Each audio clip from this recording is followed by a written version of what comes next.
Hi guys, and welcome to this course. In this course I covered everything related to the REST API CRUD operations and how to integrate the REST API in a Flutter application. But before that I tell you more about this course, let me first introduce myself. My name is Hadi and I am 5 stars rated instructor here on Udemy, as you can see. And I have 4 different courses for now on Udemy, and this one will be the 5th course. And anyways, I have a master's degree in computer and communication engineering, and currently I'm working as a data scientist. Anyways, I worked for a while as a mobile developer in the past few years. Then I learned about Flutter, then I decided to share my knowledge with you. Now let's come back to this course main features. In this course I covered about pagination, for example.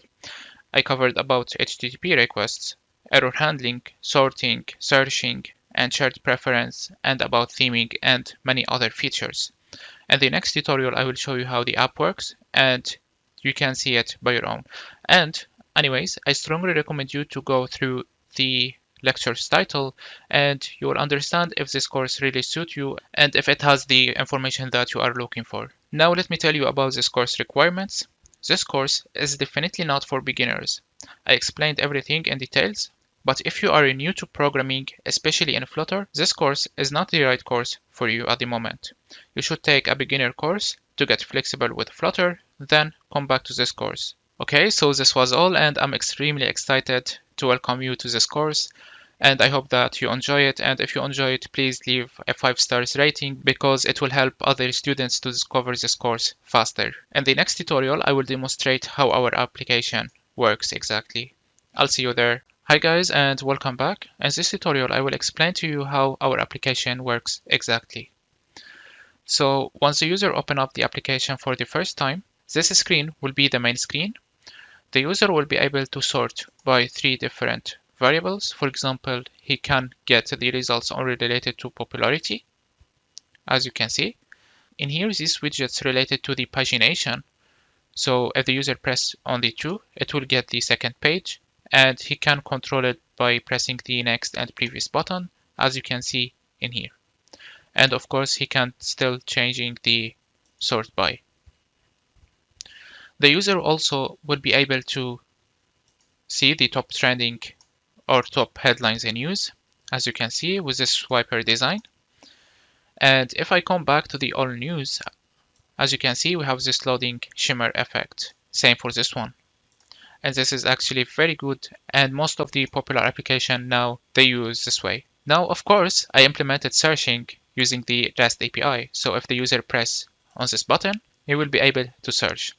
As you can see in here, I showed him some suggestions, and if the user press on any of them, for example, if I press on Flutter, it says no results found, for example. So this will handle the errors. And then if I press on Python, I got some results, and here are they.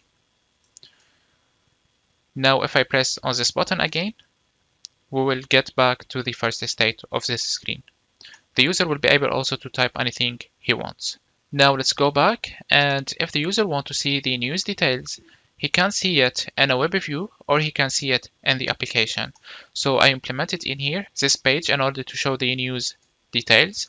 The user will be able to add it to his bookmark by pressing this button, and the user will be able to share it by pressing this button. Now if I go back and press on this icon in here, the link icon, it will take me to the Webview, as you can see, and we have the loading effect in here, the linear loading effect. The user will be able to share it, open it in a browser, or refresh, as you can see. Anyways, about this Webview, I also implement more things, such as if I browse to another page and then press this back button, it will take me to the previous page inside of the Webview. It will not take me to the previous screen. And you need to do it manually, and I explained to you how can you handle this in details. Now I will go back. Now if I go to the bookmarks in here, at the beginning we don't have anything in our bookmarks, so this page will appear. And then if I go to the any news detail and I try to add to my bookmarks, so I'll go to this screen in here and I will add this item to my bookmarks, and as you can see we have this loading effect, and then this button will be green. I will go back now and go to the bookmarks, and our bookmarks will appear in here. Anyways, in this course, I use two different APIs. I use the Firebase REST API, which is in the advanced section, and I covered the news.org API. So with this, I gave you a lot of contents that you can benefit of it. Now I will show you the application, how does it look like using the dark theme. So here it is, and everything will be just working the same. Anyways, I'm open to add new things to this application, so if you have any idea, please share it with me. I will consider it and I might add it to this application. This was for this tutorial. I'll see you in the next one. Hi guys, and welcome to this lecture. In this lecture, I will give you some tricks and hints that you can use it while taking this course. But first, make sure to read the description, which you can find it in here, and make sure to go through the lecture's title, that you can find it in here. So we have sections and then we will have the titles. So make sure to read it and walk through it. And the reason that I'm telling you this is because it will make you understand more about the course structure, and you will know if this course covers your needs. And if you like this course, please give it a 5-star rating to make it reach to other students, and then most of people will benefit from it. So now let's proceed and let me tell you about the hints. So the first hint is that if you feel that I'm speaking fast, for example, you can press here and you can lower the video speed. And if you feel that I'm speaking slowly, you can make it faster. So you can control it from here. Also, you can change the video resolution. So as you can see, we have the maximum for now is 720.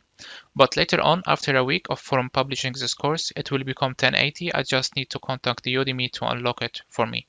Just like my other courses, this is my other course on Udemy.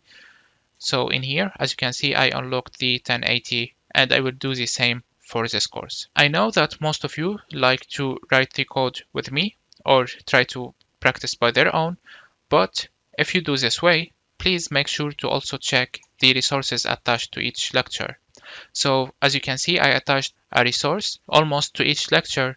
So if you press on it, you will find a zip file, and this zip file, it will contain the source code. So please make sure to check it before that you ask any question and compare it well to your code. And by this way, you will learn a lot. Anyways, in here, if you have any question, please come to the Q&A section, and then you can ask about any question, and you can see the previous asked question, and you might find the answer you're looking for there. You can also add a notes for any lecture that you want, and I usually make announcements about courses, so make sure to check this tab regularly. And then in here you can view the reviews and you can give me a good review. So I think this was all for this tutorial. I'll see you in the next one. Hi guys, and welcome to this lecture. In this lecture, I just want to let you know that the source code is already found on GitHub. So in this page, you have the starter source code, and in this page, you will have the full source code. For now, it is private, but when the course becomes available on Udemy, I will change the visibility and it will become available for you. Of course, the links will be attached to this lecture, and I will attach them to some of the other lectures later on in the course. Anyways, for best practice, I strongly recommend you to clone the starter project from the GitHub, and I also added the asset folder, which is contain all the images that we will use in our application. So please make sure to clone the GitHub project, and I'll see you while coding. Hi everyone, and welcome to this section. So in this section, we will start coding or write our code. So in order to start, we need to set up our app structure.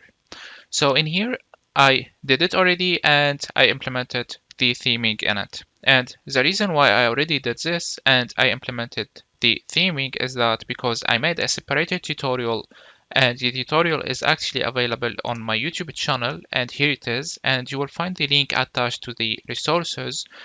And I showed you already in the introduction part how can you check the resources of each video. So make sure to check it, and please watch this tutorial before that you proceed watching this one.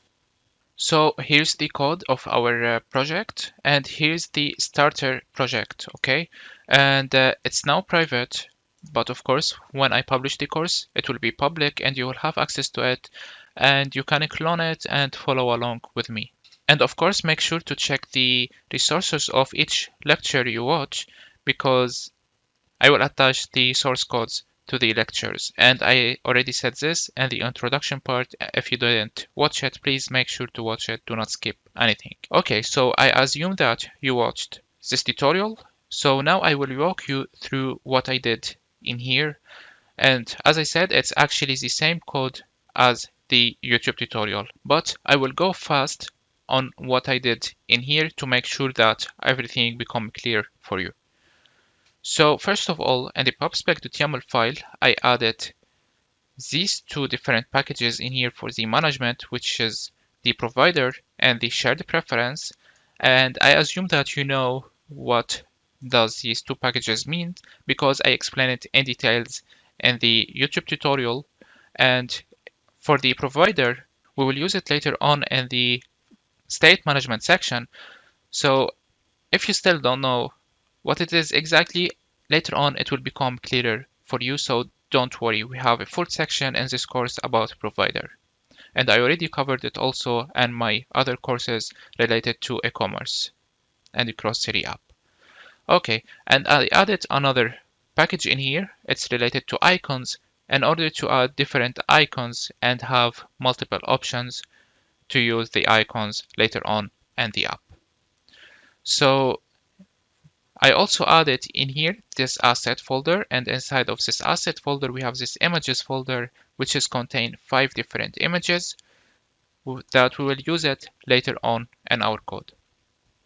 Of course, when you add any image, you need to add the path in here, or you can simply add the path of the images and do it like this, and that's it, and get rid of all of these, and you will have access to this folder.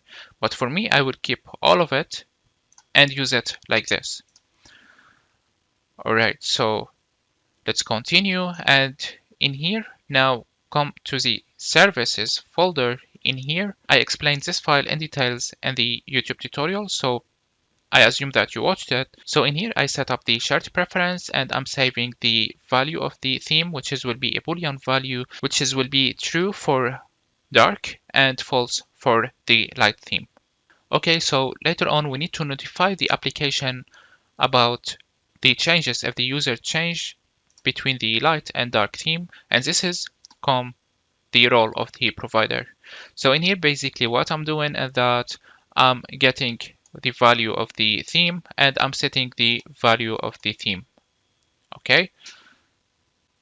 So also what I did is that I added the theme data folder, and in here I didn't write directly the colors. The colors I put it in a separated file in here, one for the light theme and the other one for the dark themes, and you can directly access the colors here. For example, if I press Ctrl and go to this one here, it will take me to this folder or to this file. Okay, so finally we have this main, and what I did in here is that I converted to a stateful widget, as you can see here, and then I'm fetching the theme state. So in here I initialize this method, which is a future method. So what this method does is basically that I'm reading the value of what we saved before in the shared preference, and if I come back to this file in here, if it is empty, we didn't save anything, we are returning false. And false, as I said, will stand for light theme. So this will check if we have a value in the memory and the shared preference. It will set the value of the provider to the current value you have it in the memory. And finally, we can call it in here in the init state. Now, in order to notify the whole application about the changes, this is why we need the provider. I wrapped it by a multi-provider, and in here we need to call the change notifier provider and give it the theme provider, which is we initialized that in here. For the state management things, everything will become clearer, as I said, as we have a full section about state management. So don't worry about this. Now, one more thing is that we have this consumer widget that will also keep listening to the changes of the theme. So in here, I initialize it and it's of type theme providers, as you can see, because I specify the type here. And now this consumer will also keep listening to any change, and it will notify the children so that when I change or switch between the themes, all the widgets will listen to the changes and the changes will be applied. So I hope that everything become clear enough for you.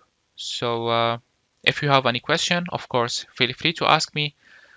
And if you don't understand well, please make sure that you watch the YouTube video, and it's 30 minutes of explanation. So it took me time to make it. So please watch it because it will make you understand very well how to make theming in Flutter, and it will help you to continue throughout this course without facing any issue. So that's it for this tutorial. And the next tutorial, we will start implementing the appbar for our applications. So I'll see you there. Hi guys, so let's proceed, and in this tutorial let's start implementing this drawer. Note that this drawer, it might change in the future because I might add new things to it. But for now, let's start implementing this shape. So what I'm gonna do, let's go back to our application, and now I will create a new folder. I will name it widget. And inside of the widgets folder, let's create a new file, and we can name it, for example, drawer widget.dart, like this. Okay, so this is going to be a stateful widget because we will have the theme button will be in it, which is the switch list style. And of course, we need to use setState. So for that, we need to use the stateful widget. Okay, so for that, let's create a stateful widget here, like this, and then I will name it drawer widget, just like this. Now, of course, we will return a drawer. So in here, let's say drawer, like this, and now we can give it a child, and as a child, we can give it column wrapped by single child scroll view to avoid overfitting errors, or we can just directly initialize in here a list view and initialize the children to it. So in here I will say children and start with the children. So let's go back to the main application, and in here we have this on top. So we have something called drawer header. So let's say drawer header, and we need to give it a child, and as a child we can give it a column to have this image here and this title, and we can give it, for example, a decoration, and for the decoration I will give it the primary color. So let's say in here decoration, and then I will say box decoration, just like a container. And in here we need to give it the color, and for the color, as I said, I will give it the primary color. So let's say in here primary color, like this. And now we need to give it the child. So for the child, let's initialize this column like this, and then we need to initialize the image, and the image I already attached it in here, so you will have access to it, which is this one. So let's continue, and in here we can initialize image.asset, and then we need to call the path to it. So assets.image /images /newspaper.png, like this. Now what I'm gonna do is that I will go back to the home screen here, and then for the scaffold I will add a drawer, and then in here call our drawer widget. Okay, now let's restart the application and come back to our application and see what will happen. Okay, nothing happened, but if I scroll here I should get something, and yeah, I'm getting it. Perfect, and of course I'm getting an error, and this error we will fix it. But first, since we are in this home screen, we can initialize an appbar. So in here, let's say appbar, and I will just for now type appbar like this and save it. And now we have this appbar like this. I will wrap this scaffold by safe area like this, or you can keep it whatever you prefer. Alright, so for this appbar, we need to do some styling. Just for now, I will give it the background color, which will be theme dot of context, and then give it the scaffold background color like this. And now if I press here, we have this drawer here now. Now let's finish the drawer. Then in the next tutorial, we can implement and fix the app bar. Okay, so let's simply fix this this one here, this image, by wrapping this image by flexible widget. And then let's give it height and width. So let's say height of 60 and width of also 60, like this. Perfect. And if we remove the flexible widget, I got no error, of course, but it will help us to avoid any overfitting error. So what I'm gonna do is that I will revert the changes and comment this height and width. And now, as you can see, I have no error. It fitted perfectly in the drawer header. Alright, so what I'm gonna do now is that I will wrap this list view by a material widget like this, and then I will give it color, and I will give it the scaffold background color like this. And now here it is. As you can see, now we have in here the scaffold background color. Okay, let's change the width and the height, and I will keep it 60. I like it this way.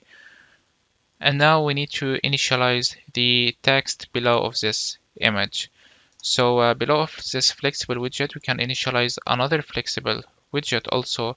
And in here we can say text, and we need to give it the title here.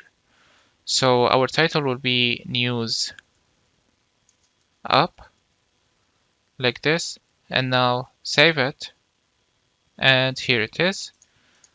It would be nice if we add some spacing. So what I'm gonna do is that I will add in here a sized box of height 20, and since we will use a lot of sized box, we can initialize a new widget, and I will name it vertical spacing .dart like this. And this widget will just contain a sized box to add margin between widgets. So in here, let's say vertical spacing like this, and it will take final double height like this, and let's add it here. Okay, but I don't want it as required because we will have only the height. So what I'm gonna do is that I will get rid of this key, and we can keep it like this. Also remove this and fix everything. So it will be like this. And in here we need to return the sized box. So can copy this, paste our sized box, and it's not const anymore. We need to import the material package, and in here we need to pass in the height and fix this, and that's it. Now we can use this vertical spacing instead of this const here like this, and of course we need to import it, and in here we need to pass in the space that we want, and let's add the const keyword here and here. Okay, let's save it. We need to restart it because we added this file, also the vertical spacing. And here is how it looks. So perfect. What I'm gonna do is I will add the main axis alignment and put it to center. And now we have it in the centers. these two different widgets. Perfect. So now we need to initialize the body of this drawer. So in order to do this, there's a cool widget that I really like it, which is the list style widget. And now you will understand why I really like it. So as title we have, we can add the text widget, and let's see, the first one will be the home. So let's say text, and let's give it, for example, here, let's say home, like this, save it, and here it is. Here's how it looks. Now let's add trailing icon. So let's say icon, and I will use the iconly buttons. So I would say iconly bold and use the home one. And here's the icon here. But in our case, we want it as leading. So let's say leading, like this, save it, and let's see how it looks. Okay, and here it is. Now we need to do some styling for the text. So what I'm gonna do is add style in here and say text style, and give it font size of, for example, let's say 20. And here it is. It looks perfect. Alright, so let's compare it with our application. Okay, it's almost the same, but I used different icons here and different colors, but it's not a big deal. So what we can do about this now is that we need to add the function. So let's add in here on tab, and we need to pass in the function. Perfect. So let's add const keyword here. And now since I will use this widget 2 or 3 different times, for example, we can convert it to or extract it to a new widget. For example, let's press in here. You can extract it to a local variable, or you can extract widget, whatever you prefer. And in here, I will name it, for example, list tiles, like this. And now we will have it as stateless widget, or we can extract it as a variable, as you like. So in here, we need to change it. I will use label, and of course, we need to pass in this label. So I will say final string label, and we need the function since it will be dynamic. So let's say function, and you can name it whatever you like. Now let's add these two required arguments. So we have this label here and this function here. And now this is not const anymore, and the function can be used here, like this. Okay, now let's add the const keyword here, and let's add it here also, like this. So I got an error here. Now we need to pass in the label and the function. For the label, the first one will be home, and for the function, for now it will be an empty function, like this. Save it.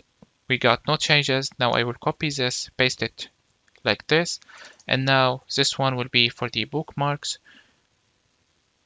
Save it. And now I got it like this. Of course, the icon will be dynamic, so let's add it. So what I'm gonna do is that I will initialize the icon data here, and I will name it icon, for example. Of course, we need to add it to the constructor. And now this icon can be used here, like this, and it's not const anymore.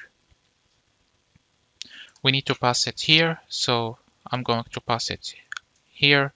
So in this case, we need to pass in the home icon. And for this one, we need to pass in the bookmark. Save it now, and here it is. It's working just fine. Now let's compare it. Here it is. It's almost same. We need to add now this widget. Okay, let's come back. First, I will add vertical spacing here of 20, like this. And as you can see, when I save it, the distance appeared here. And now I will use a divider widget. Save it. The divider appeared in here. I hope that you can see it. If you can't, I will use the thickness, for example, 5. Save it now. And here it is. I suppose that you can see it clearly. I will keep it like this, just to show you. And then let's go to the home screen. And now I will cut this switch tile and then come back to the drawer widget and paste it here. Of course, we don't have this theme provider, so we need to get it from here. Okay, so let's paste it here. We need to import the provider package, and we need to import the provider and the theme provider packages. I mean file for this one. Okay, let's fix the error here. I will return just an empty container. And now we can restart the application and let's test it and see how it looks like. Okay, perfect. So here it is. I like this color for the icon, so what I'm gonna do is that I will get it from here. So I will copy this and come to the icon and give it to it, save it, and here it is. And for the text, I will copy the style and give it also for the text in here for this one. Now save it, and now this slide become bigger and we can see it clearly. Okay, so here it is. And the next tutorial, we will do some styling for the appbar. And this font, if you may notice, it's not the same as the one I used in here.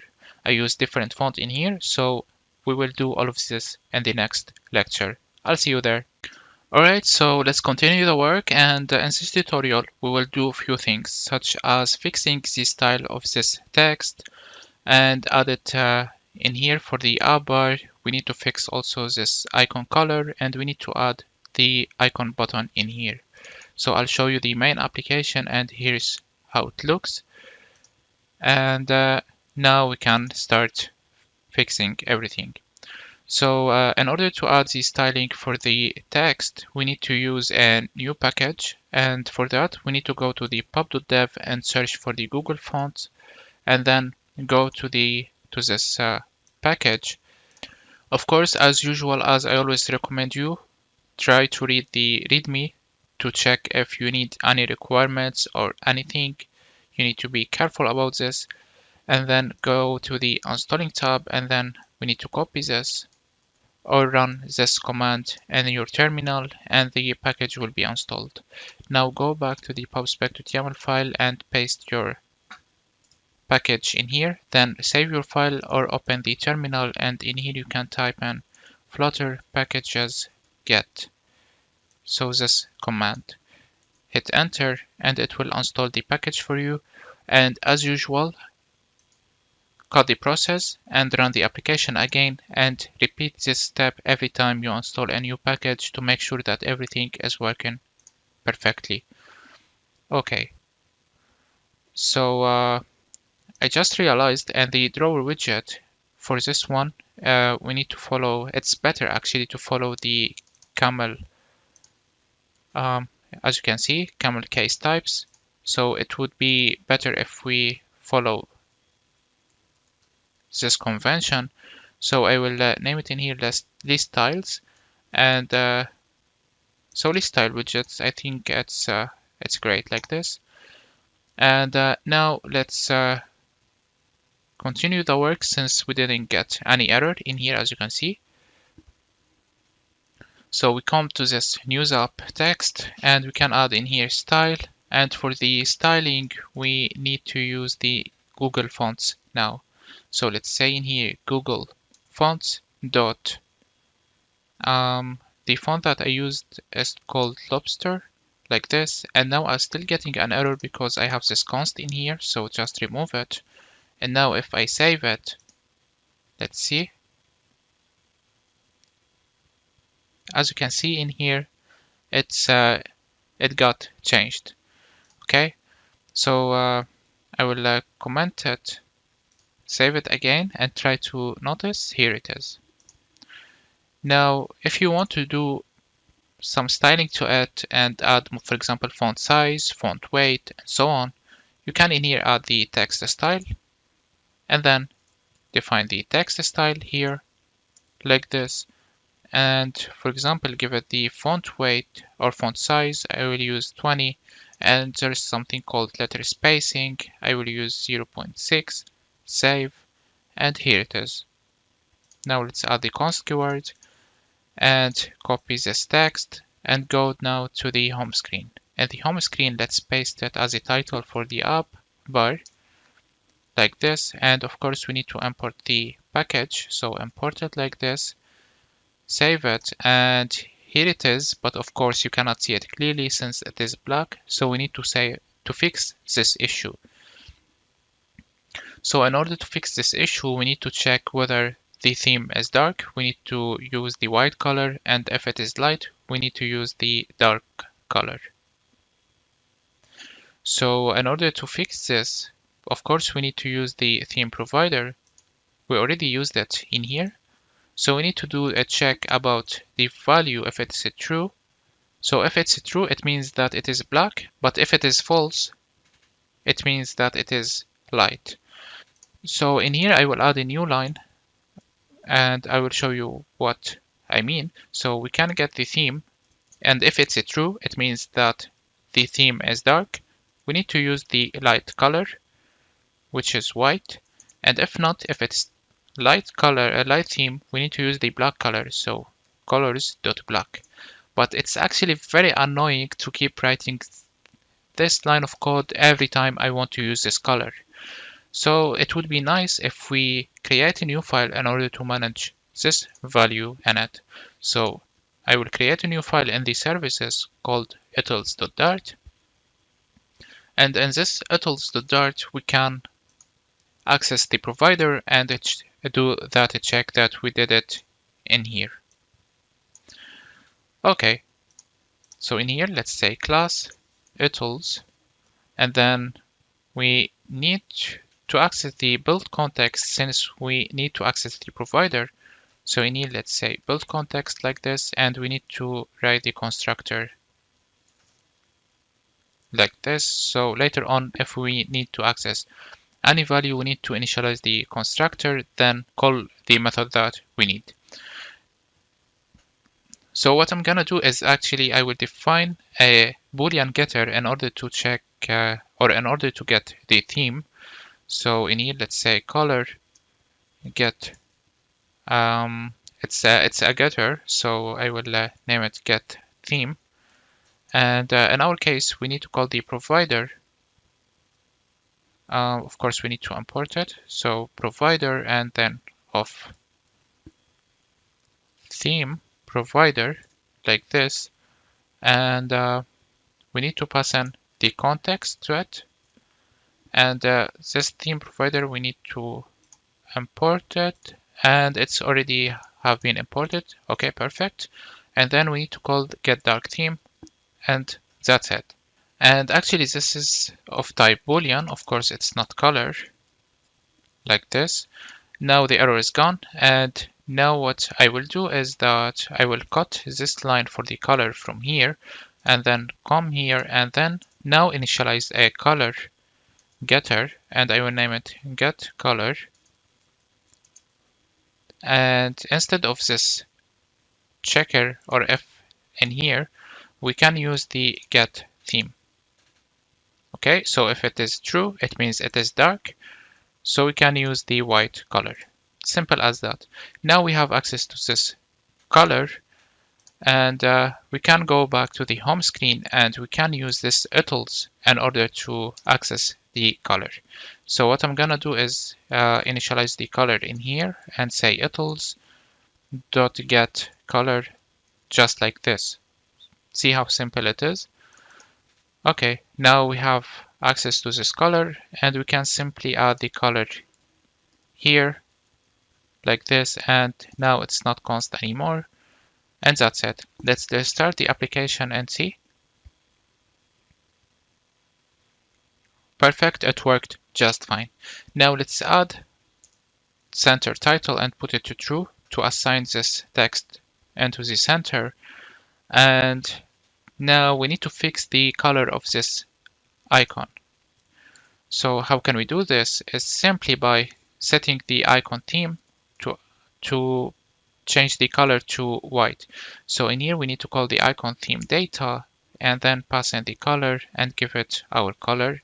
Now save it, and here it is. Now we have it as white color. Moreover, let's add the elevation and put it to 0 because I don't want elevation in here. I don't want that we have to show that we have an appbar, for example. But if you like it with the elevation, just keep it.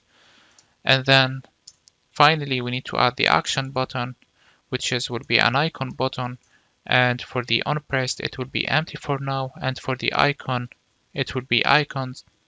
And for me, I will use the iconly light dot search.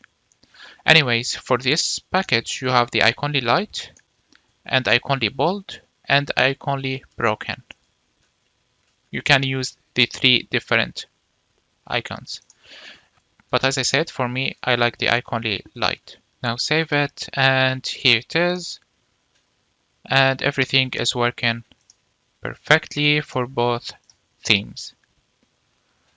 Okay, so that's it for this tutorial.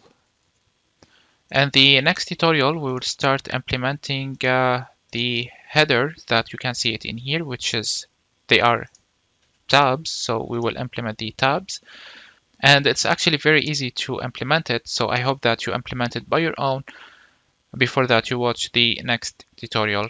Hello, so in this tutorial, we will implement these tabs. So we will just do the design in this tutorial, and then in the next tutorial, we will make it dynamic and we will allow the user to press on each one and change the style as you can see. So let's go back to our application and start writing the code. So of course, in here we will have a column since we will have multiple widgets above of each others.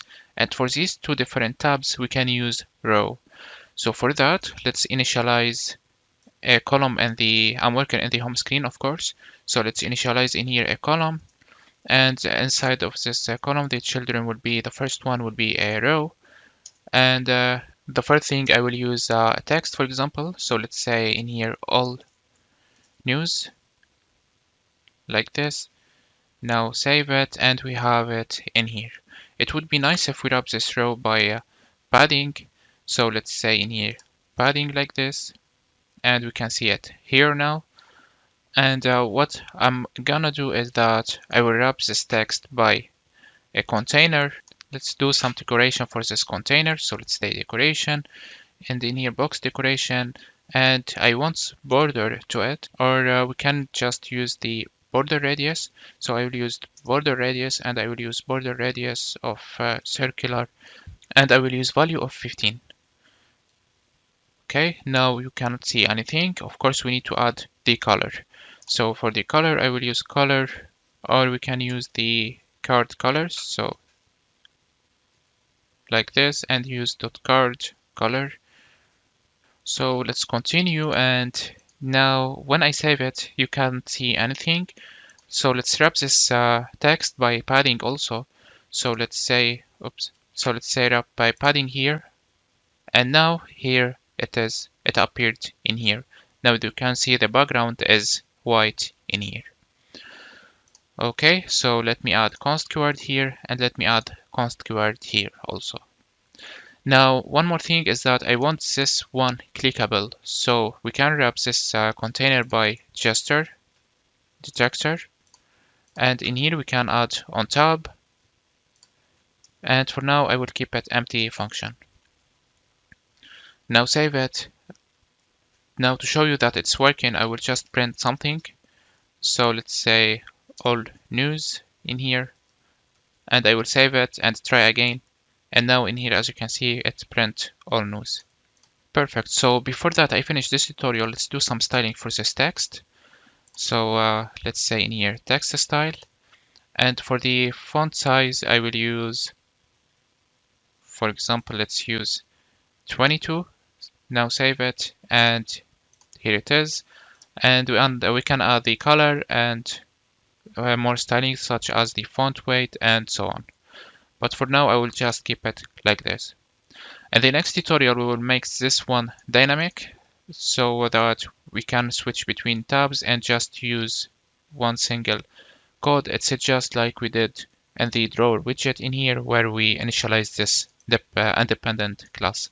So I recommend you to do it by your own first, then watch the next tutorial. Okay, so let's continue the work, and in this tutorial I said I wanna make this one dynamic, and of course we need to add these widgets 2 times next to each others to appear like this, and we need to make it dynamic as I said. So what I'm gonna do is that I will delete everything, I mean the gesture detector from here, and I will create a new class in the widgets folder, and then I will name it tabs like this. And these tabs will be stateless widget. So let's initialize it like this and say in here tabs, widget, and that's it. And of course in here we need to return our gesture detector. Okay, of course we need to import the material package. And now we need to make our code dynamic. We need to change this color, we need to change this text. It should be dynamic, but we also need to do a small check about whether the user is want to see only all news or see the top trending. So we need to do an if statement about this. Of course, you can use Boolean, for example, true for all news, false for the top trending. But for me, I will use something called enums. And it's something very easy and very useful, especially in the Flutter 3.0. So this is why I want to use it now, and I'll show you how can you use it. So for that, I will create a new file in the consts, and I will name it vars.dart, and then I will initialize in here enum, and I will name it news type, and in here I will say top trending, and for the second one I will say all news. Like this. And now we can go to the home screen, or before that we go to the home screen, let's go to the tabs, and in here for the constructor let's pass few parameters. So the first one will be the text. Of course it will be a string like this. Then we need to pass in the color, so let's say color, and I will name it color also. And we need to pass in the function, so when the user press on it we need to do something like this, and then we need to pass in also the font size, so let's say double font size like this. Now we need to add these fields here, and that's it. And now the text can be used here, and now it's not const anymore. So let's add the const keyword here, and this font also will not be const anymore since it will be dynamic. And for the function we can use our function in here like this. And one more thing is that we need to use the color in here, so let's say color. Now these tabs can be used in the home screen, and of course we need to import it, and we need to add the required arguments. So let's say tabs widgets in here, and we need to pass in the colors and so on. Now as I said, we need to know whether the user want to see all news or the top trending, and this is why I initialized that enum. So what can we do about this is that we can initialize a variable in here, and I will initialize a var, and I will say news type in here, and it will be initially equal to the news type. So this is the enum that we create in here, and initially I put it equal to the all news. Now if you want to access the name of this all news, you can access it like this, but for me I will just keep it all news. Later on we will use also enums more, and through practicing it will become clearer for you. Alright, so now we can use this news type, And for the text in here, it will be always all news. For the color, we need to use now the news type, and we need to check if a news type is equal to, for example, the news type dot all news. And now we can give it the card color like this. And if not, we can pass in the transparent color. So like this. Now for this function, we need to pass in a function, which is, we need to just change this news type value. So in order to do this, we need to just call the set state and put the news value into the news value to all the news in this case. But for the other case, we need to put it to top trending. But we can do something for the performance at that we can check that if the news type is already equal to all news, so we just return. This is basically what I did here. I did an if statement in here. As you can see, I'm checking if the news type equal to news type dot all news. I'm just returning, and then if not, I'm resetting the state, and now I'm putting it equal to the all news again. Okay, so in this way, we are avoiding of rebuilding our state whenever the user keep pressing on this button in here. Okay, so we are just returning. And when we say return in here, this code will not be executed. Our code will be stopped on the return. Now for the font size, we also need to do a small check about the all news. And if it is of type all news, I will use 22, but if not, I will use 14. Now we can copy this also, and we can paste it here. And instead of all news, I will use the other one, the top trending, and that's it. So let's save it. Of course, it won't work. We need to restart our application and see what's happening. Perfect. So here it is. And now if I press here, it's being changed. Okay, it seems something wrong. So let's see. Yeah, in here it should be all news. Now let's save it. And here it is. It is working just fine. Of course, we can add the font weight and so on, but I will just keep it like this for the moment. And it would be nice if we add some spacing in here. So let's say sized box and give it width of 20 or 25. Now save your code, and here it is. Okay, so before that I end this tutorial, I will just add the font weight here, and I would like to put it font weight, use 600. It looks better like this. And that's it for this tutorial. And the next tutorial, we will do the pagination widget. So we will do these widgets, and it will be very easy to implement.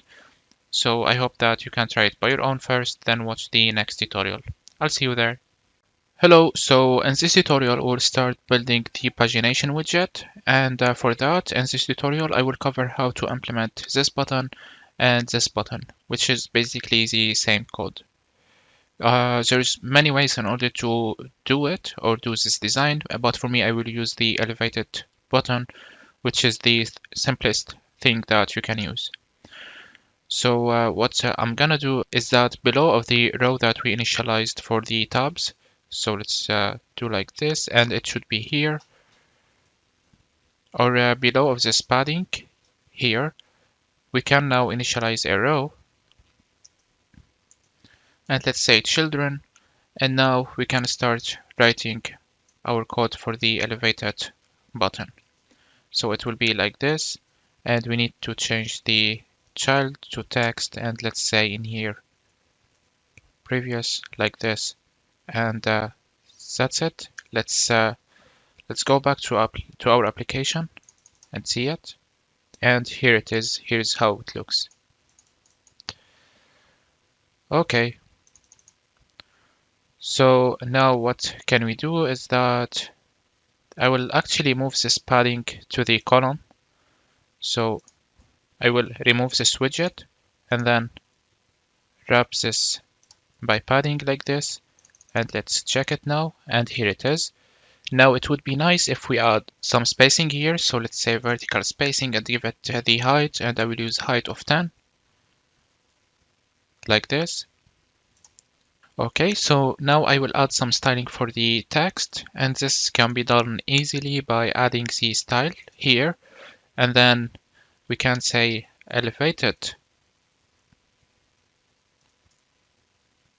button, like this, and then call style from. And in here you can use the color for it. I will use colors dot blue. You can change it to whatever you want to change the button color. For the padding, I will use the padding of 6. So let's say like this. And then for the text style, I will use text style and I will use the font size of 18. And then the font weight, I will use bold font weight. So like this. And it is const. Now save it. And something happened. We got an error when I save it. And when I restarted, the error is gone. Okay, so don't worry about it now. Everything will be perfectly fine soon.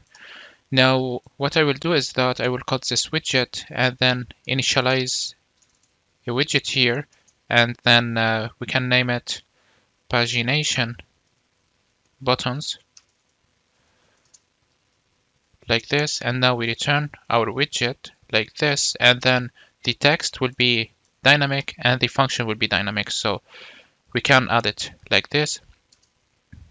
So let's say function, and then let's pass in the text. So let's say string text, and it is required like this. And now we can use the text here, and the function, it can be used here like this.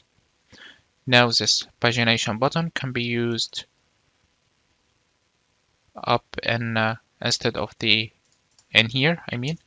So we say pagination button, and we need to pass in the function and the text. Okay, so let's say text, and for this text we need to pass in previous for this one, and then let's add semicolon here. Now let's copy this, paste it here, and this one will be next. Now save it. Here it is. Now what I will do is that I will add main axis alignment, and I will say in here main axis alignment dot space around. So it will look like this, or you can use space between, but I will keep it like this since we will add these numbers in between. Okay, so now to avoid any overflow error or something like this, we can wrap this row by sized box. So let's say in here sized box, and let's give it height of the bottom bar height, like this. Okay, and you can check the color to see how it looks like, but it's actually the height of the bottom bar. Now, once more, I want when the user press on any of these to change it, and this actually, it should be top trending, so we will fix this also. So in here, I will use the news type and check if it is equal to the news type dot top trending. I will return a container, but if not, we can return the sized box. Now save it, and in here it will appear, but in here it will not appear. And of course, as I said, we need to fix this. It should be top trending, like this. Okay, so now it's working fine. And the next tutorial, we will implement this widget in here. So I'll see you there. So in this tutorial, we will start implementing this list in here. So let's go back to our application, and the code will stand between these two different buttons. So in here, we will have a list view, and I will use builder, and we need to pass the item builder, which will have the context and index, like this. And now we need to return our code. And in my case, I'll just return for now any text, and add a semicolon here and now save it. And I'm getting an error. Alright, so in order to fix this error, we need to do two different things. The first one is that we need to change the scroll direction. So that can be done by adding the scroll direction argument in here and say axis.horizontal.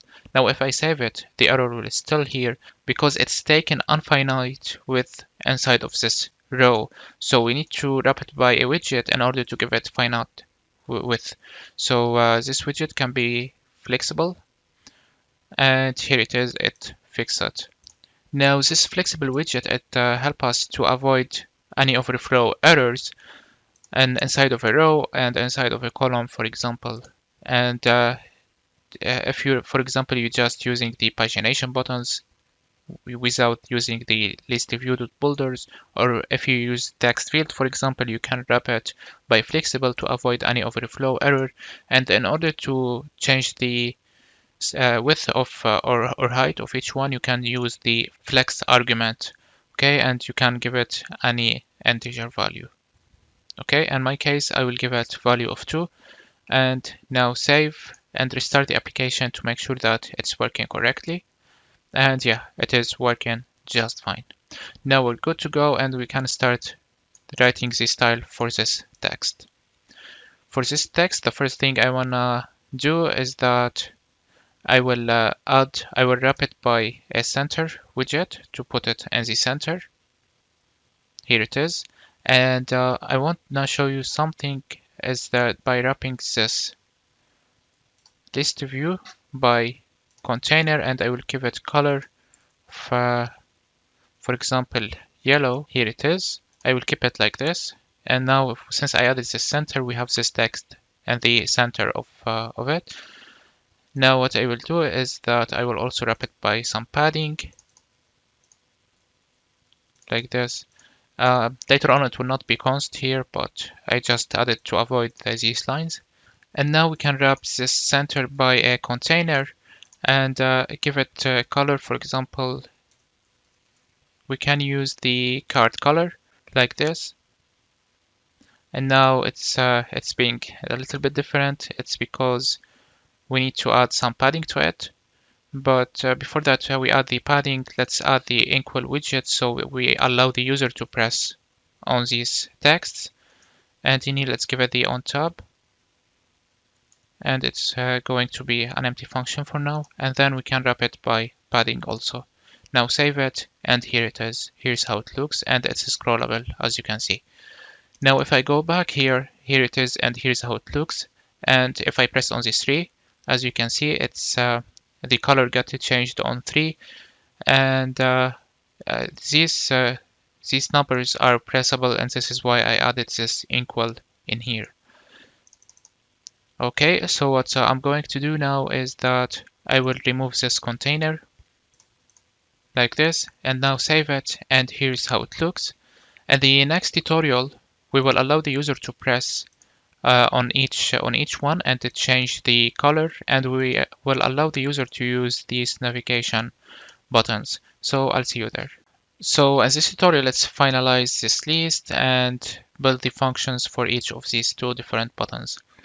So in order to do this, first things first, I will change this text in order to be depending on the index here. And one more thing is that I will add the item count and put it to 5.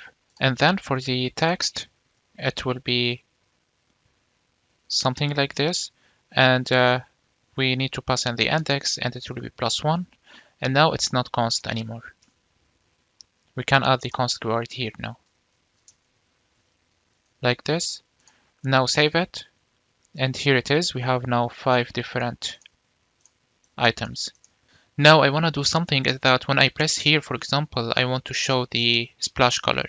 In order to do this, we need to change this container to material, save it, and still not working. This material, it needs to be above of this equal. So I will cut it from here and paste it here.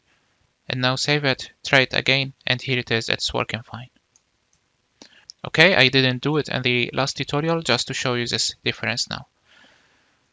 Okay, so now I want to do something when the user press on each one of these. And for that, let's initialize an integer in here. And I will name it current page index. And initially it will be equal to 0. Now let's go down to this list. And in here we need to do something. First of all, for this material, we need to check the current index. So we can check if it is equal to the index. We can return blue color like this, but if not, we return the scaffold.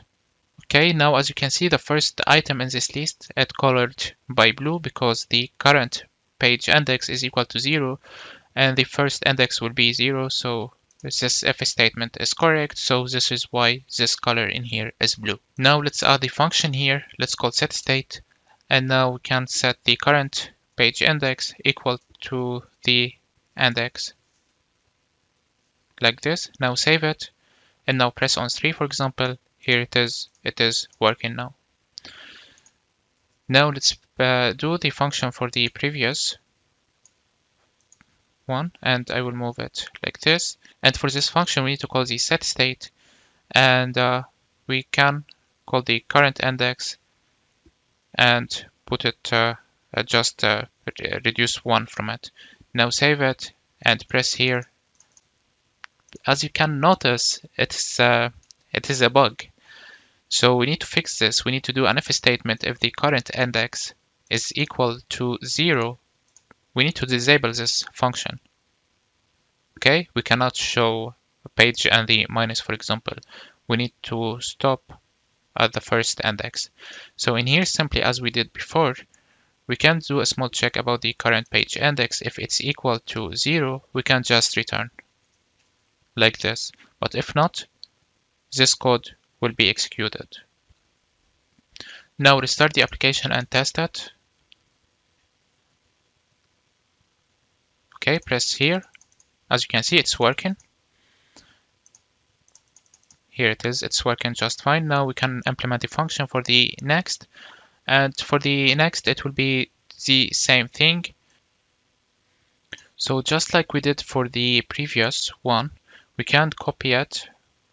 So what I'm gonna do is that I will copy this function, and I will cut it from here and paste it here. And I want to just show 5 different indexes. So in here I will say 4. So we have 5 different items. And in here I will say plus. Save now. And let's see if it's working. So press on next. Here it is, it's working. And that's it. And what can we do is that we can print in here something. Let's say print index like this and index here. Okay, and of course I'm still getting an error here. We should print the current page index. Save it, press on the next, and nothing is happening, of course, because this code is not being executed because this if statement is correct, so we are returning. Now I press on previous, press again on next, and here it is, it's print 4 as index. Okay, so that's it for this tutorial. See you in the next one where we will start implementing this published at drop-down button. See you there. Hello and welcome back. In this tutorial, we'll implement this drop-down menu button. So let's get started. Of course, in here you can see that we have 3 different values. You can initialize it as a string or anything you want, but in my case, I will use enum. So let's go to the vars, and in here I will initialize a new enum, which will handle the values that you can see it in here. So don't worry about these terms now a lot, because later on you will understand how can we use it with the REST API. And these values, I took it actually from the documentation of the REST API, and later on I will show you in the REST API section. So don't worry about it now. In this section, we are just implementing the UI. Now this sort by enum, it can be used in the home screen. So let's come back, and below of this sized box, actually inside of the column, we can now initialize in here the drop down button. So we can say drop down button like this, and as you can see, it takes items, which is a list of drop down menu items, and a function unchanged. So for the unchanged function, you need to pass in a string in here. Let's say value string, whatever you want to name it, you can name it. And this drop down menu button, it takes one more thing, which is the value. And for this value, we need to initialize a variable to it. So let's go up, and in here we can say string sort by. It will be equal to sort by enum dot. I will choose the publish add as default, and then call name to access the string. Now this sort by can be used. So let's go down to the drop down button. So in here, it can be used. Here is the sort by, and now we need to implement the items list.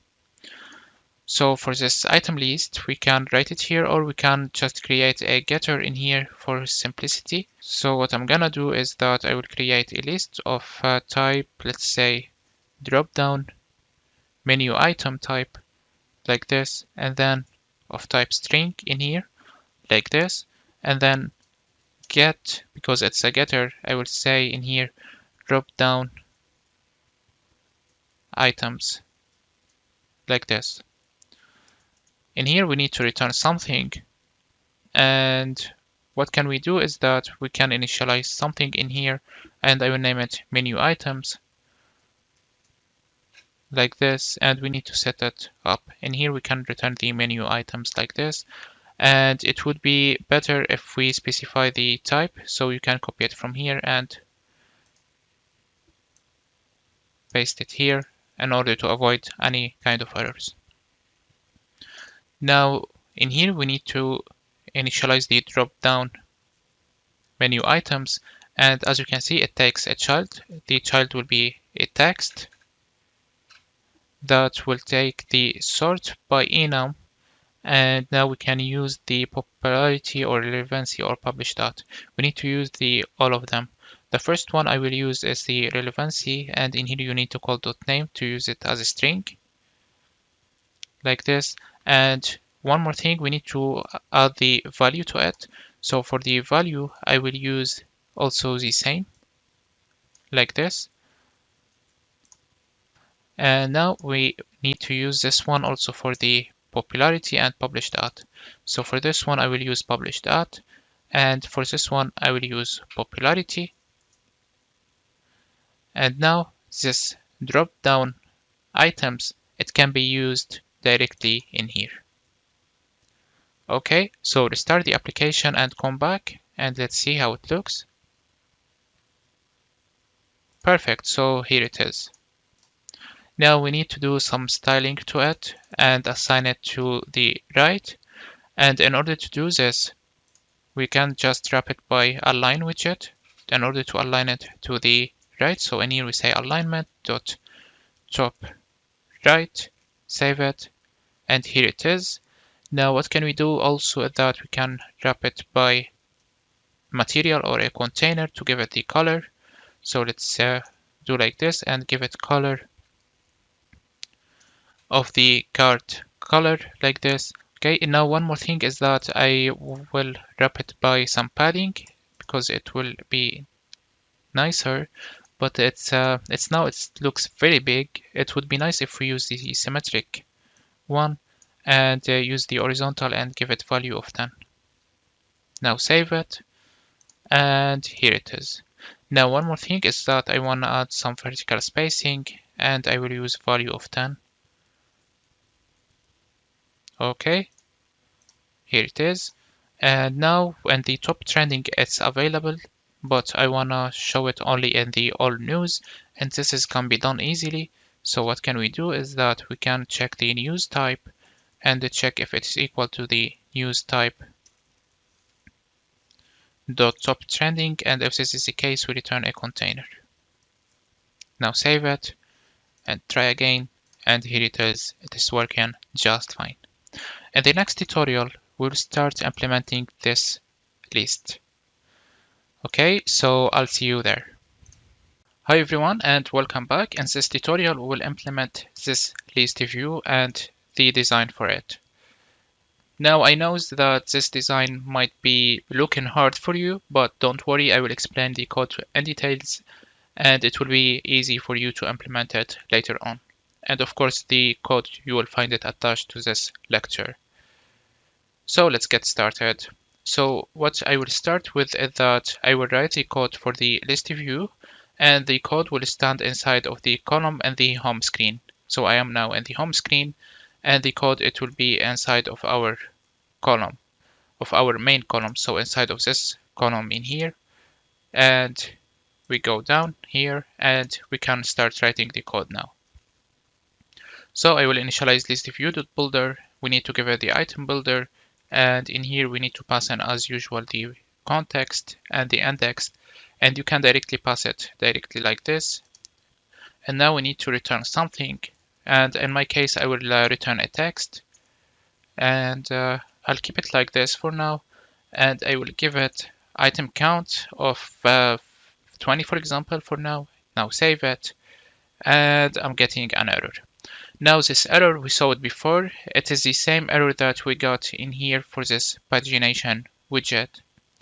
And if you remember, we fixed it by wrapping it by flexible widget just to give it a finite width. In our case, we need to give it a finite height.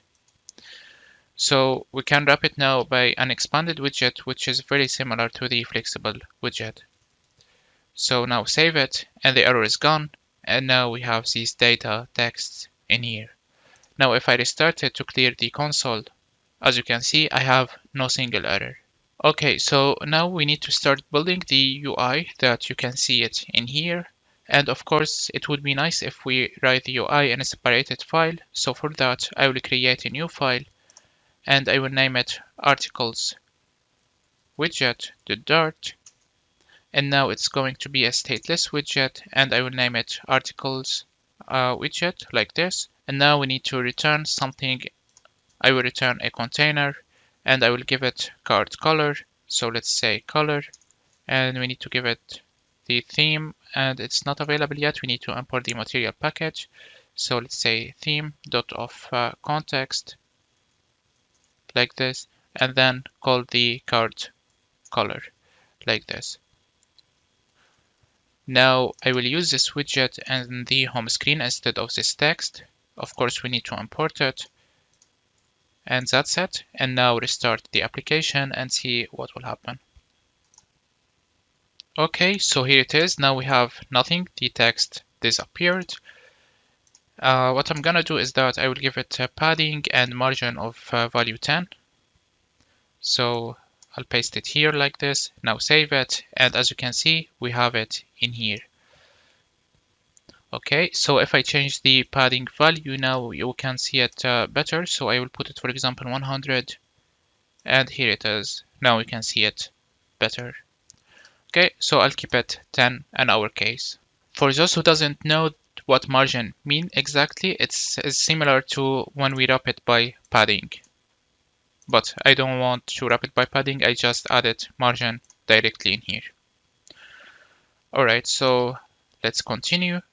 And now the child will be actually a row, since we have this image in here and next to it we have some text.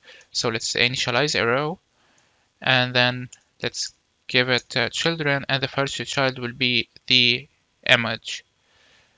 Okay, so for this image, if I refresh it, for example, as you can see, we have it as Shimmer image, and it's actually cached image. So once it's fetched once, it will remain in the memory. With that, it won't consume too much data So for that, we need to download or use a new package, which is the fancy Shimmer image. So you go to the pub.dev and search for this package, and then here it is. Of course, you need to read the documentation to make sure that of the requirements.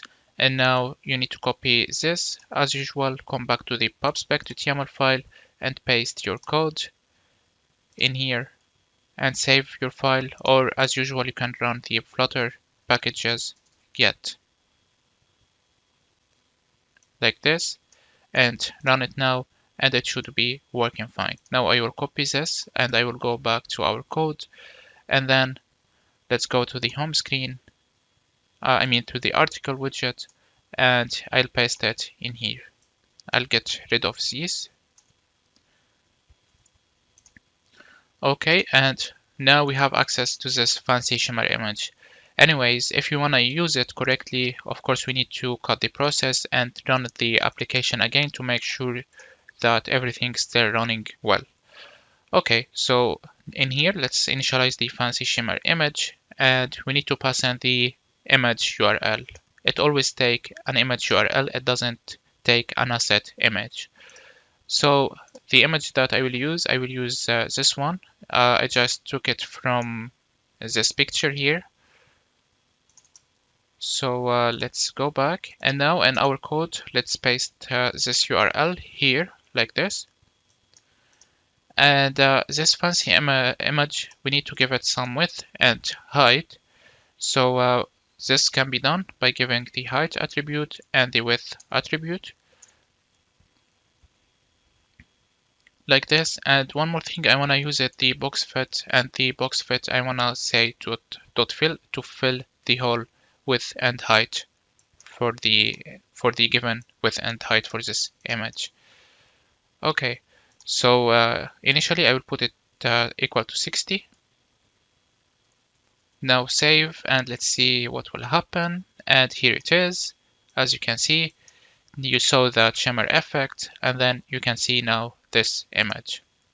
Now it would be nicer if we give dynamic height and width, and in order to do this, we can access the screen height and width. And in order to do this, we can get it by initializing the size and call something called media query like this, and then call .of context .size like this, and that's it. Now this size will contain the height and it will contain the width. In my case, I will use the height times 0.12, and I will do the same for the width. Save it now, and here's how it looks. Now it would be nice if we write a getter for this size, so whenever we need it, we can just get it, just like we did for the color, if you remember, because we needed the color before in the drawer widget, and I think in here, yeah, as you can see, we use the utils in order to get the color, so we can do the same for the size. So what I'm gonna do is that I will cut this, and I will go to the utils, and now I will initialize a size getter. So let's say like this, get screen size, I will name it, and now we return this. Okay, so now we come here and then we access the utils.context and get the screen size like this.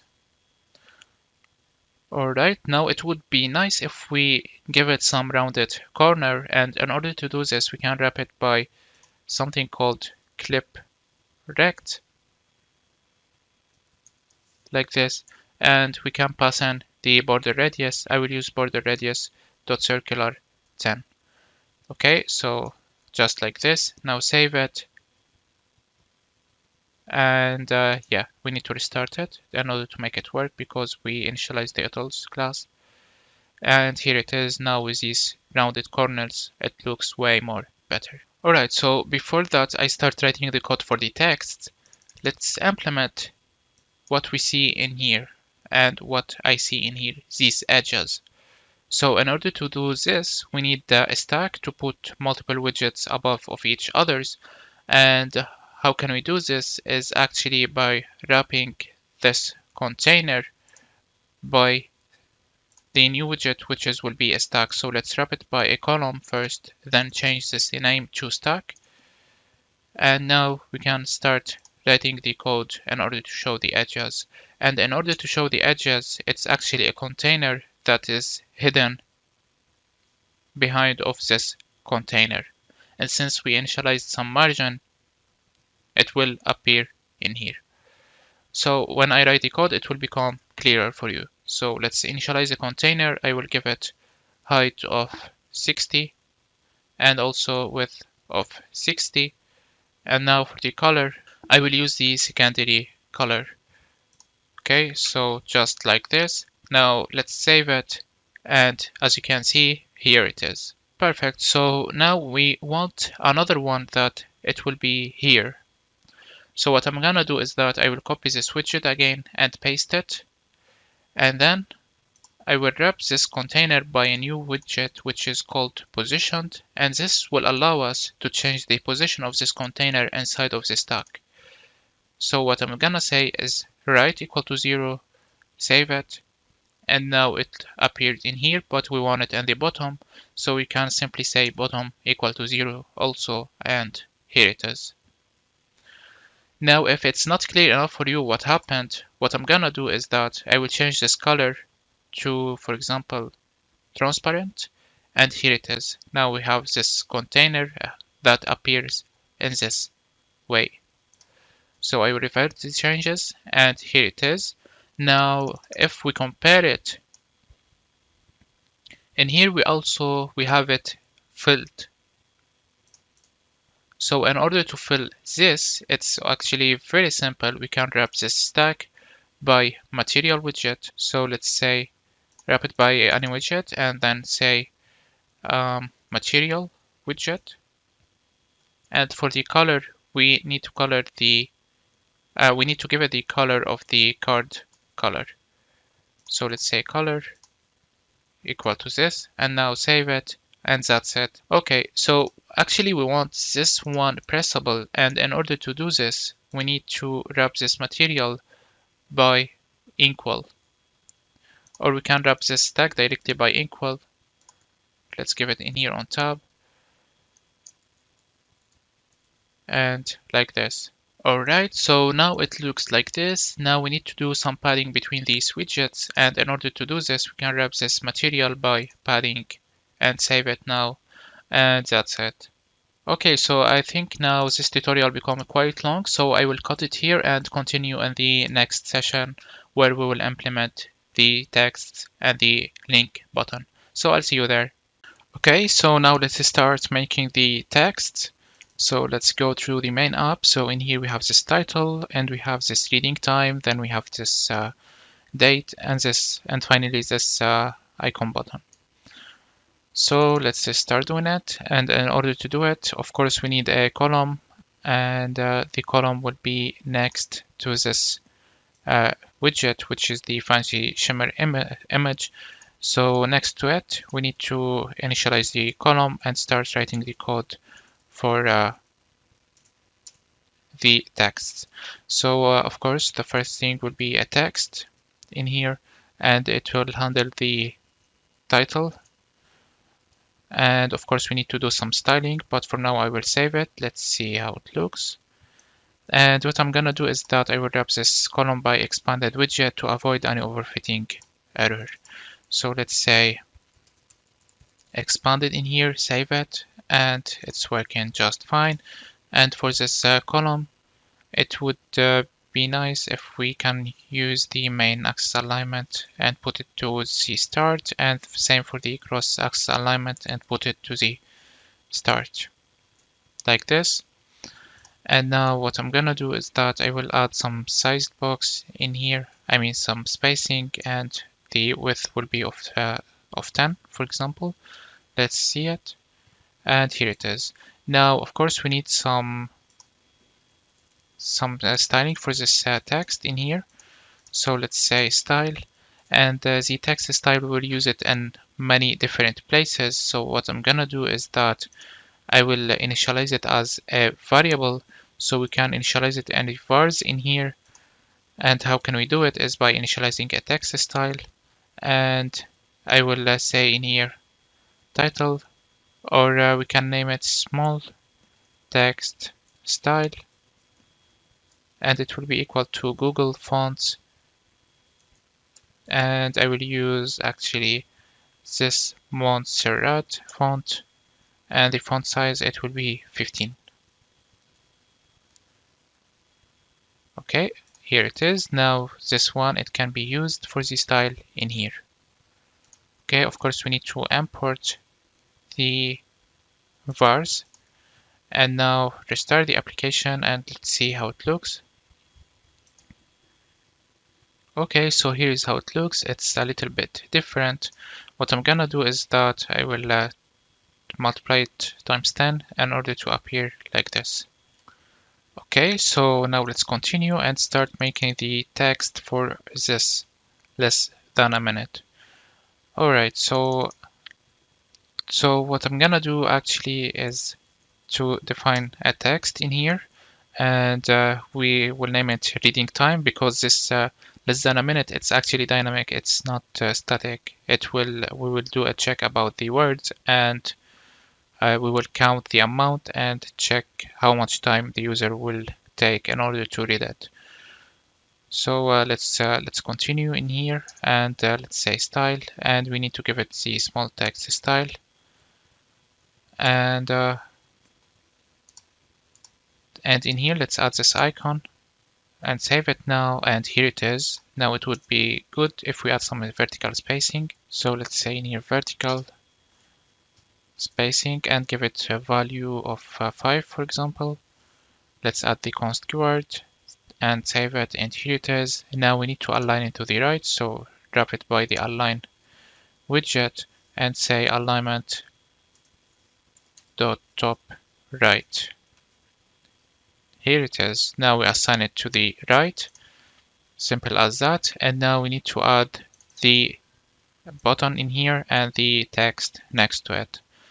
So what I'm gonna do is that I will initialize a row below of this. So let's say in here row, and the children will be, the first one will be an icon button, and for now the onPressed will be empty, and the icon, it will be the icons dot link. You can use any icon that you want, but for me I will keep it like this, and this one, it should stand in icon data like this.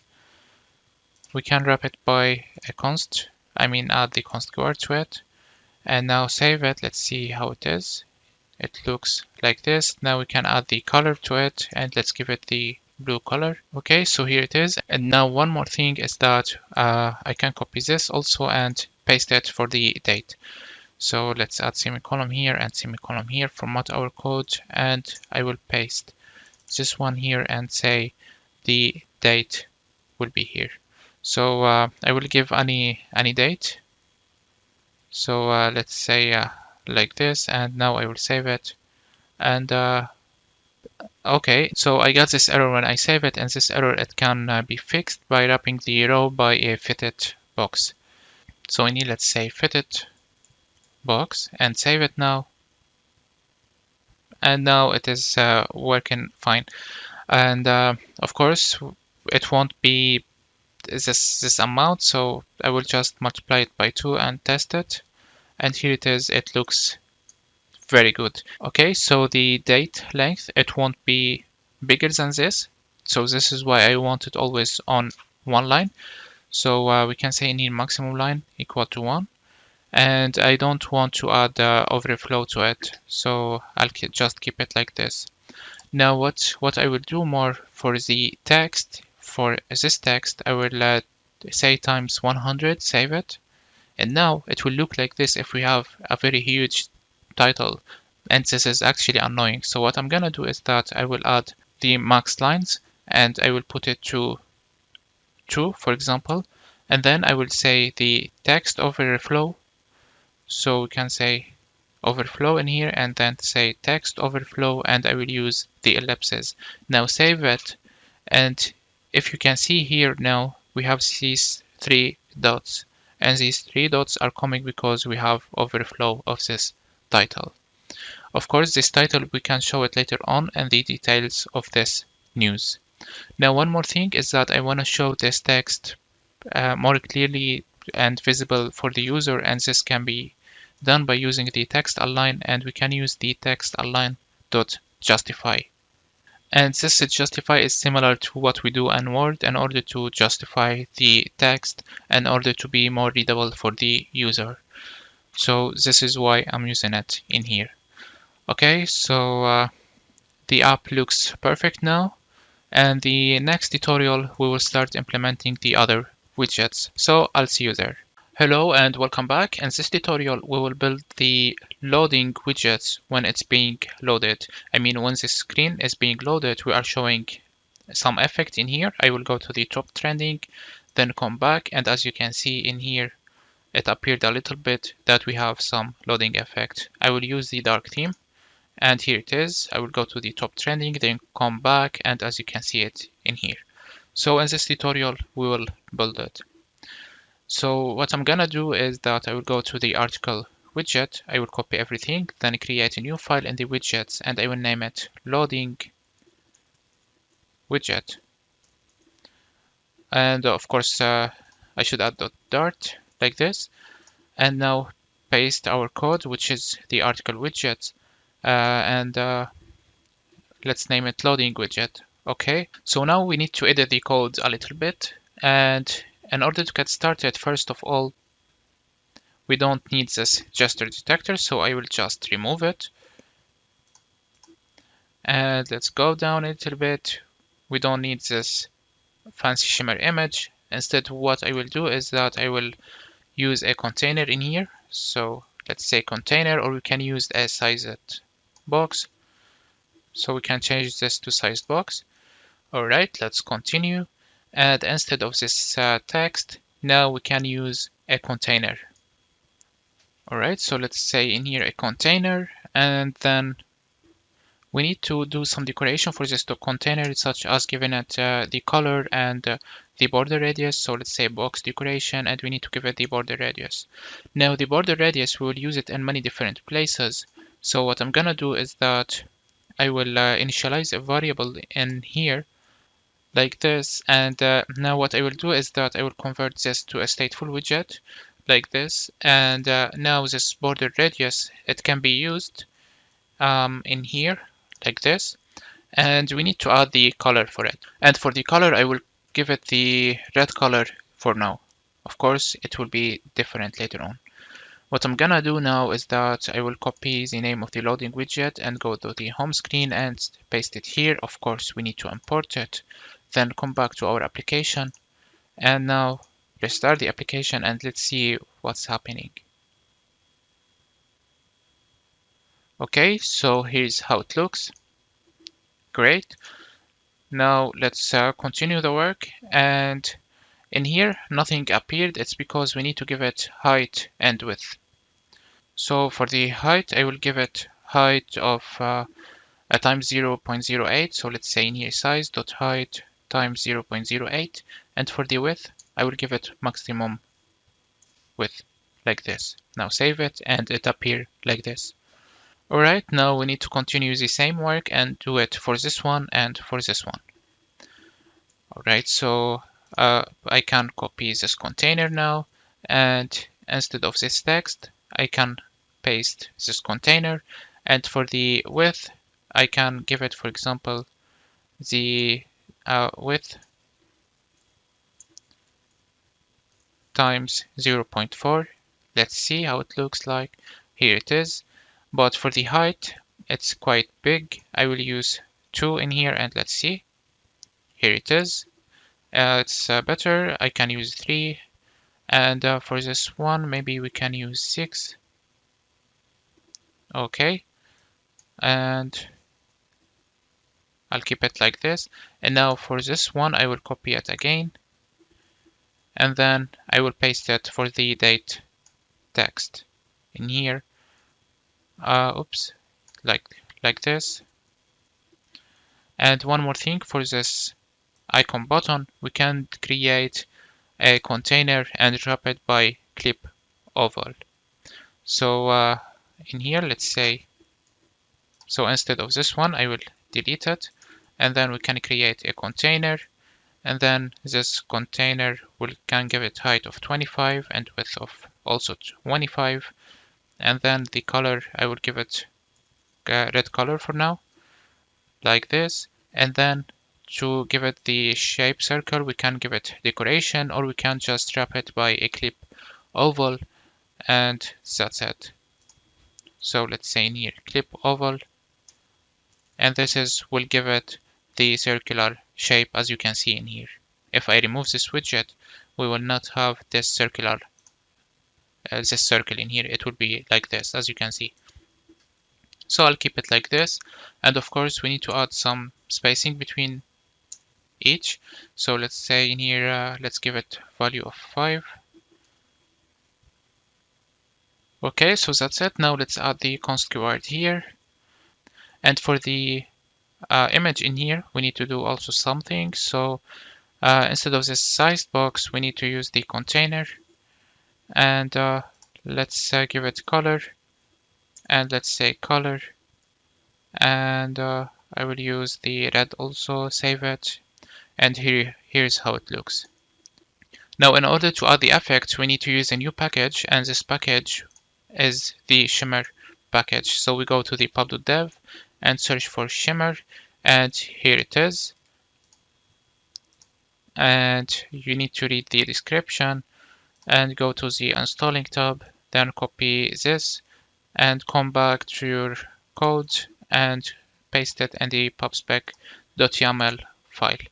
So I'll save it here, and then let's go to the loading again, and now it can be used in here. So this package successfully installed, and now we can use it, but as usual we need to cut the process and run the application again. And in the meantime, I will wrap this row by the new widget, which will be the Shimmer widget, and now try to import it, and here it is.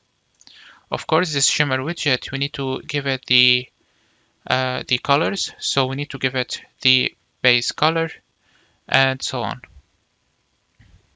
So what I'm gonna do now is that we need to call in here from colors, and now we can pass in the base color and the highlight color. So in here, let's say colors.yellow, and for the highlight color, we can say colors.yellow.shade, let's say 800. Save it, and let's see what will happen. And here it is. I know the colors are very annoying. This is just to show you the difference. Of course, now we need to fix the colors, and in order to fix the colors, we can initialize the colors somewhere. So we need to change the color also depending on the theme, and the best place in order to do this is inside of the utils. So for that, I initialize these three different getters, and I will put it here. So basically what I did here, I initialized the base Shimmer color, and I'm checking the theme, and I'm given the gray color. I'm doing the same for the highlight color, and I'm doing the same for the widget color. So instead of the red color, we will use the widget color. Now we need to initialize it in the loading widget. So what we need to do is that we need to go to the loading widget, then initialize it in here as late. And in here, what I did basically, I initialized the base Shimmer color and the other colors. And of course, we need to get it in the init state or in the change dependencies. So in here, we need to write our code. So let's say in here, base Shimmer image equal to the utils. What I'm gonna do is that I will initialize the utils here. So let's say var utils equal to utils context. And now if you are wondering how can I access the context here while I am outside of the widget build, it's because we are in a stateful widget, and the stateful widget, inside of the state, we have access to the context. So you can access it in the init states and the change dependencies and so on. Anywhere inside of the widget, you can access the context. So it's not a big deal. Okay, so now we can use this utils in order to get the colors. So we can get the base shimmer color and we can get the other colors. So what I'm gonna do, I will copy this and paste it 3 times. And now we need to change it like this. And we need to also change this one to be like this. Now these colors can be used. So instead of the red color, I will use the widget shimmer color. Like this, and then instead of the base color I will use the base color that I initialized, and instead of the highlight color I will use the highlight color that I also initialized. So save it now. We need to restart it, of course, because we initialized some variables and the utils. So I restarted and here it is. It looks very good now. Now you can also go to the README in here and you can check their code, and as you can see it's almost the same as what I did, and you can check there's a lot of examples about this shimmer. So let's go back to the code. Now what I will do is that I will extract this widget into a new file. So I will say shimmer effect widget, or articles shimmer effect widget, and hit enter, and now we have it in here. Okay, so now instead of using it directly in the home screen like this, I will copy this code and now come back to the loading widget and now paste it here, and instead of the loading widget I will cut this and paste it in here and add a semicolon here like this. Okay, now restart the application and let's see how it looks. Okay, of course I will get an error. Of course in here we need to use the loading widget only. Now save it and it should work. Here it is, it's working. Okay, so the reason why I initialized it inside of the loading widget is that later on we will also manage it for the top trending. Okay, we don't have to show it like this and the top trending. We need to also do a shimmer effect for the swiper in here. Okay. Hello and welcome back. So in the last tutorial we have implemented the shimmer effect, and I found out that if you add these two different lines of code, the performance will be better. So make sure to add it, and since we don't need the shimmer effect to be scrollable, so we can keep it like this. Okay, and it's better for the performance, and of course there's other ways, but this is the simplest one to make it perform better. Okay, so in this tutorial we will implement the swiper for the top trending, and as you can see in here I already implemented the UI widget. It's because I don't want anymore to waste time about implementing simple things, but of course I will walk you through the code. So in the top trending, I initialized a new file in the widget. It's called top trending, and it's actually a stateless widget. So in here, we have this inkwell to allow the user to press on it later on. And now in order to give it this color for all of it, this is why I initialized this container, and in here I'm giving it the card color, and the border radius is coming from this border radius in here. Then I initialize this column because as you can see these widgets stand above of each others. So yeah, so the first child will be this image, which is I explained before, the article widget, which is the fancy shimmer image, and I gave it this border radius of 12. So this is why I wrapped it by the clip rect, and then I initialize this text and do some styling for it, which is stands for the title in here. And finally, I have this row, which will handle the icon button, this icon button, and then will handle this text. Okay, and this container. Okay, so instead of this container, in order to show the shimmer effect, we can use the material. And now let's cut this and paste it here and get rid of this material and put the inkwell in here, and now save it. And now if I press here the splash color will appear. Okay.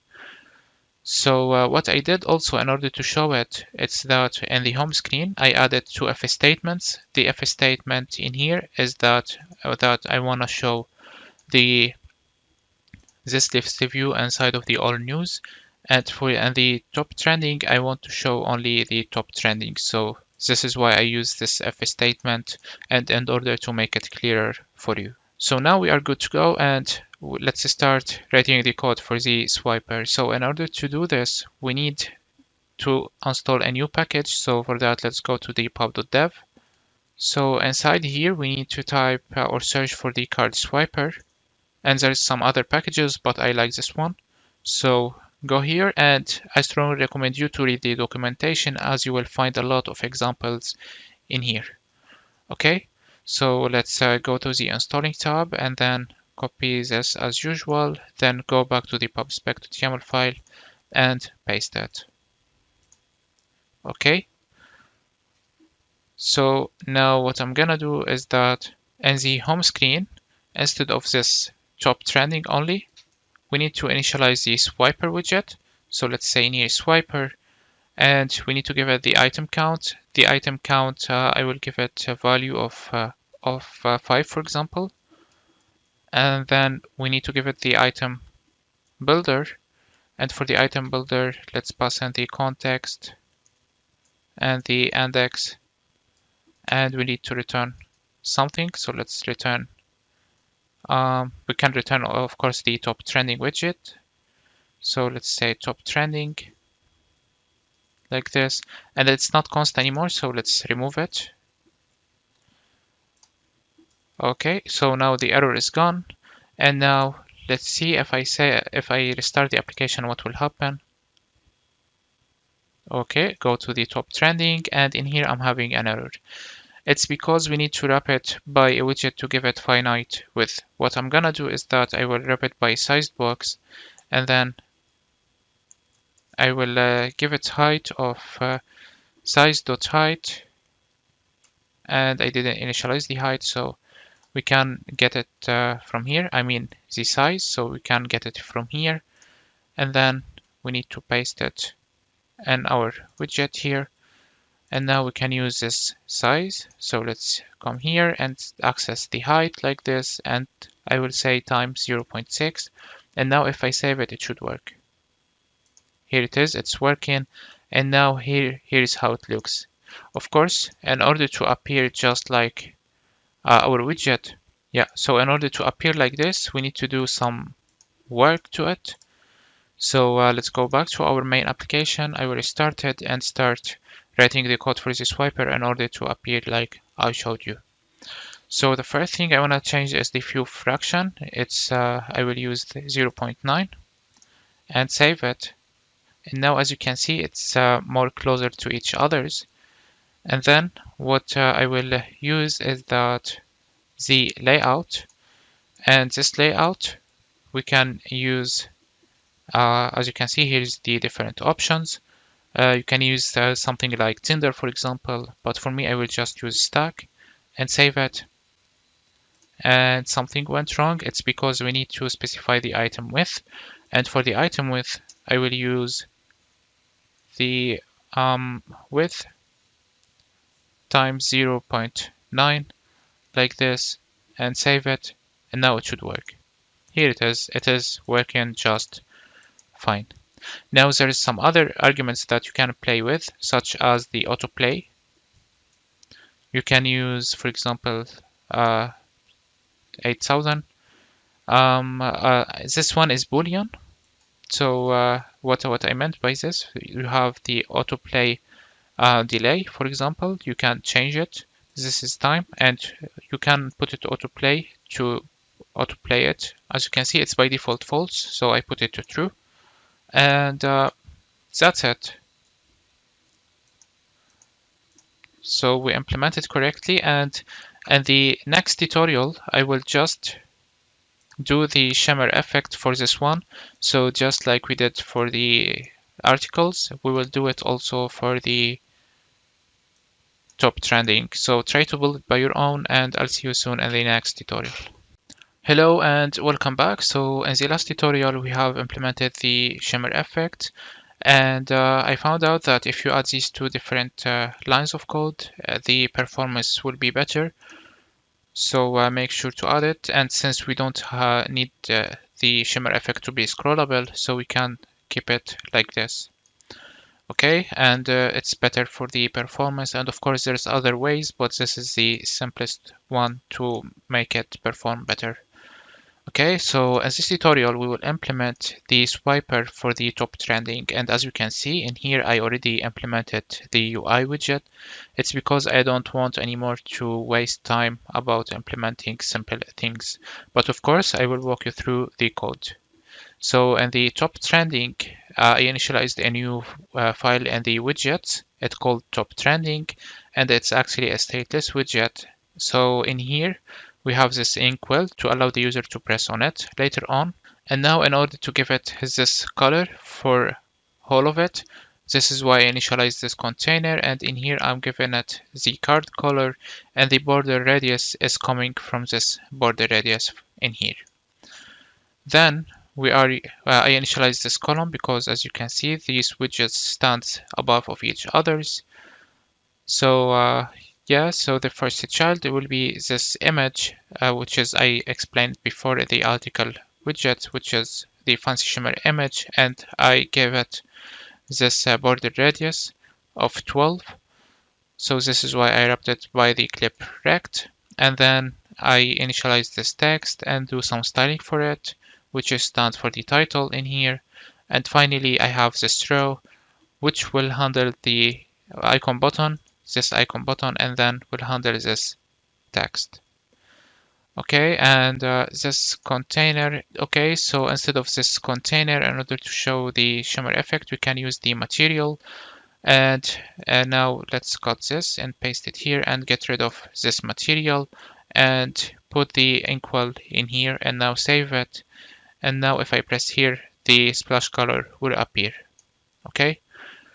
So what I did also in order to show it, it's that in the home screen, I added two if statements. The if statement in here is that I want to show this list view inside of the all news.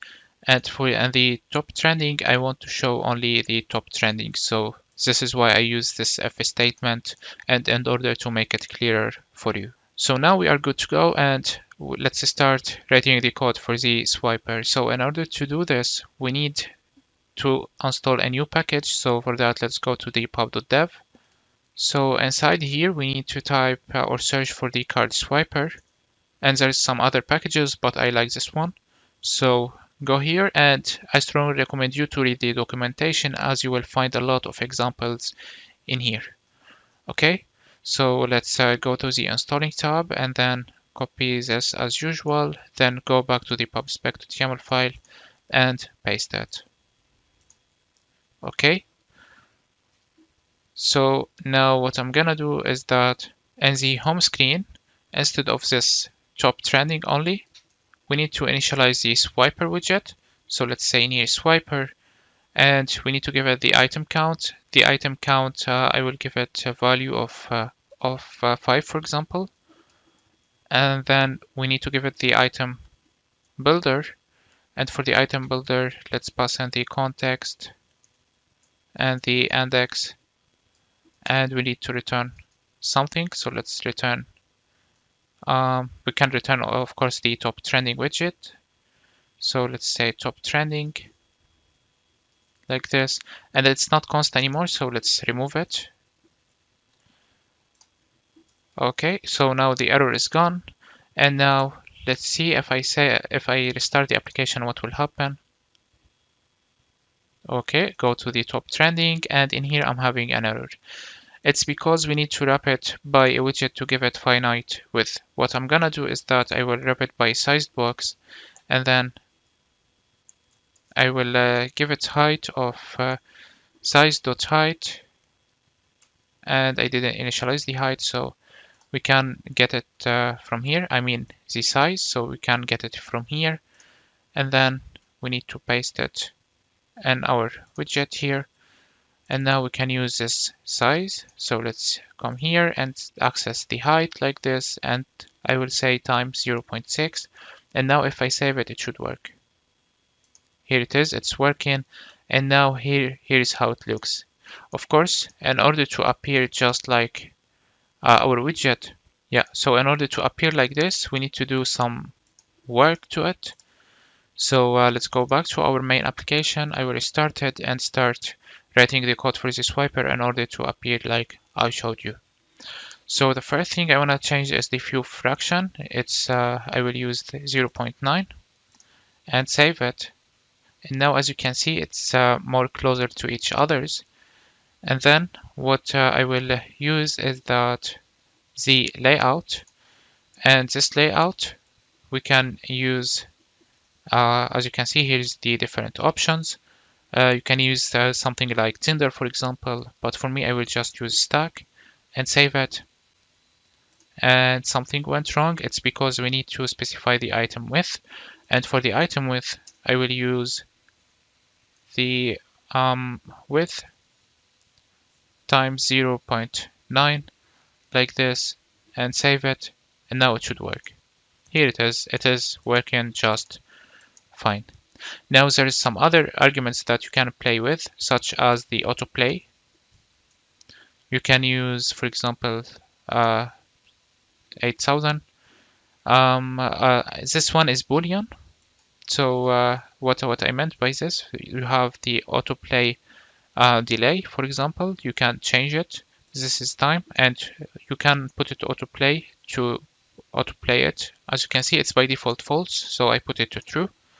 And that's it. So we implement it correctly, and in the next tutorial I will just do the shimmer effect for this one. So just like we did for the articles, we will do it also for the top trending. So try to build it by your own, and I'll see you soon in the next tutorial. Hi everyone, in this tutorial we will implement the search screen. So it looks like this, and when the user search for anything, for example, as you can see, we have this list that we implemented in the home screen. And then if the user press on this button, it will go back at the first state. And if there is no result, we will get this page in here. And one more thing, when I navigate to it, we have this sliding.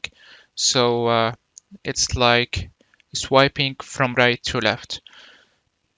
So we have many things to be done. In this tutorial, we will just implement the navigation. So we'll allow the user to navigate to a new page using this style. Okay, so in order to do this, we need a new package. So let's go to the pub.dev, and in here you need to search for the package that's called page transition. And here it is. Of course, it is null safety. Then go, and you can read the documentation as usual. And here is some example on how we can use it.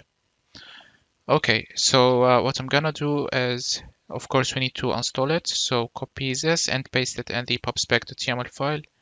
So paste it here inside of the UI. And then I will go back to the README and I will copy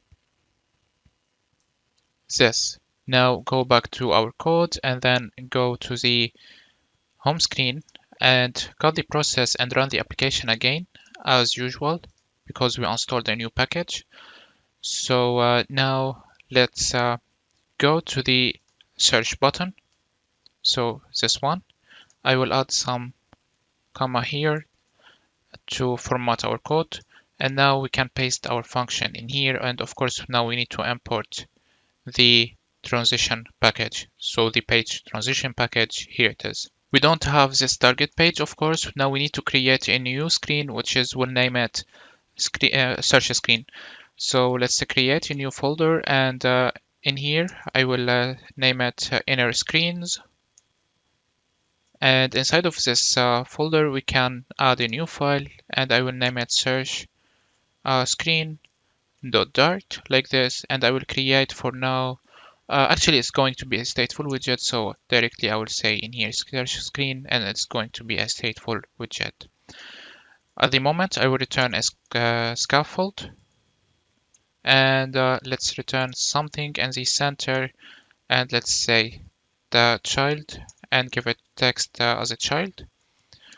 And this text, let's say search, and let's do some styling for it. So let's say style, and I'll give it text style of font size 50, just to see it clearly. Okay, of course we need to add a semicolon in here. That's it. Format the code, add a const keyword, and now go back to the home screen, and then right in here is the search screen, and that's it. Now restart the application, and let's see, press here. Here it is. It is working just fine. Now you have a lot of options that you can use, bottom to top. For example, if I save it, go back, and now press again here. As you can see, now we have this transition bottom to top.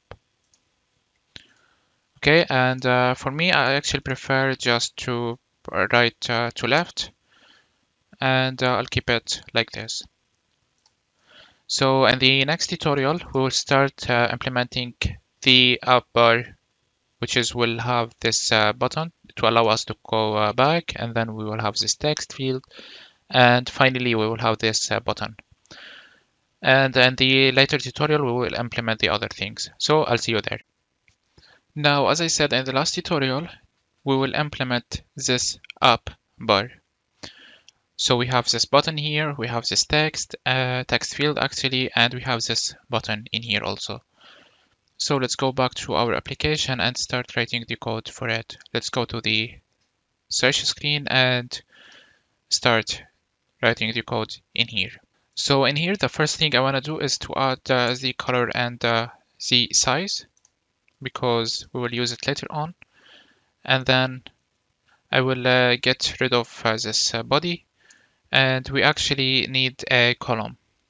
So let's initialize a column, give it children, and now it's not const anymore, so let's remove it from here.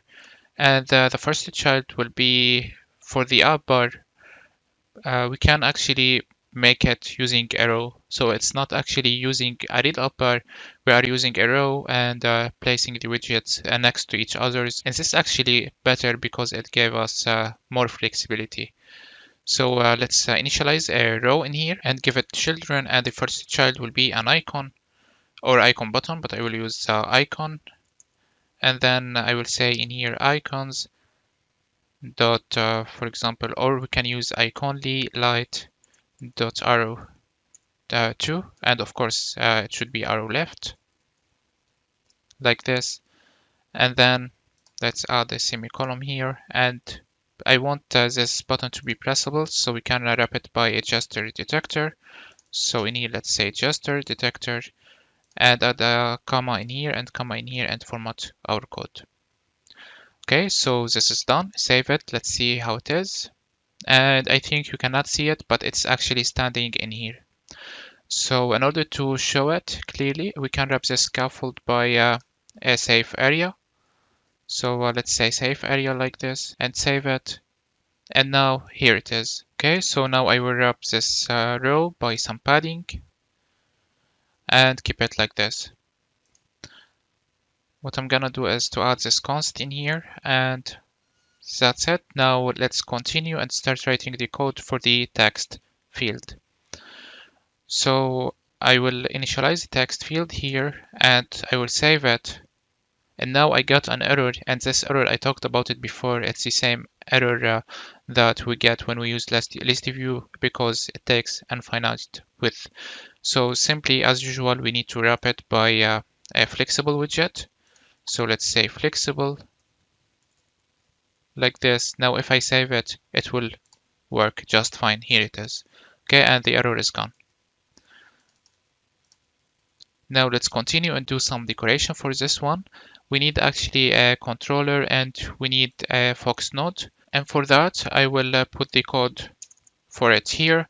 So what I did basically in here is that I initialized a text editing controller and a focus node.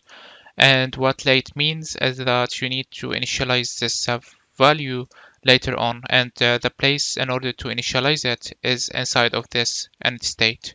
You can directly write it up in there, so I can copy this or cut it and paste it here and delete it from here. It's fine, but I would like to keep it in this way just to show you what does late means. And I have a null safety tutorial. It's around 10 minutes that I explain everything about the null safety in it. So if you're not very familiar with the null safety, you can watch it. I strongly recommend you, and the link, you will find it attached to this lecture. Now for this focus node, you can just initialize it like this and then put it equal to focus node. So what you need to know also is that the search controllers and the text controllers and all the other controllers and focus nodes, it must be disposed. And what I'm doing in here is that I'm checking if the screen is totally destroyed so we can dispose it. So what basically happens is that when the user go to another screen, the previous screen will be destroyed. But these values might still in the memory or stay in the memory. So we need to use the dispose method in order to dispose it. And we need to do a small check about if still mounted or not in order to check if we can dispose it or not to avoid any error. And I think most of you faced this error before, that it is about set state calling after dispose. So in this way we can fix it. Now let's continue. And now we can use the focus node and the text controller in here. So for this focus node, since I added, it's not constant anymore, so let's remove it. And now let's add the controller also, and in here we say search text controller. We need to also do some styling, so let's say style, and this style will stand for the text. And of course, as usual, we need to give it the color, and that's it. And if you may notice, when I go to this screen, it's already focused inside of the search text field. So in order to do this, we can say autofocus and put it to true. It's by default false. And also what I will do is that if you can see in here, we have this icon, the search icon, we need to change it. If I go back to our application and focus here, we have this done icon. So I want to change it. I don't want to keep it like this. So we can call the text input action and then use text input action, and you can use the search. So let's say action like this, and now you have many options, and for me I will use the search.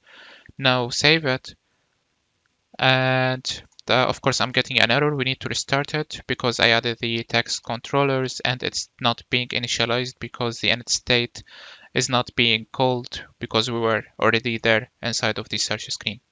Now I'm here, and here it is. We have this search icon. Perfect. So let's continue, and we can change also the keyboard type, and we can use a keyboard type of we can say text input type and use text. You have other different options also, email, numbers, and so on. For me, I will keep it text. And now I want when the user press on this button to do something, and this is why we need the on editing complete. So like this, and for now, of course, it will be empty. Now we need to do some decoration for it, and in order to do decoration, I will use the input decoration.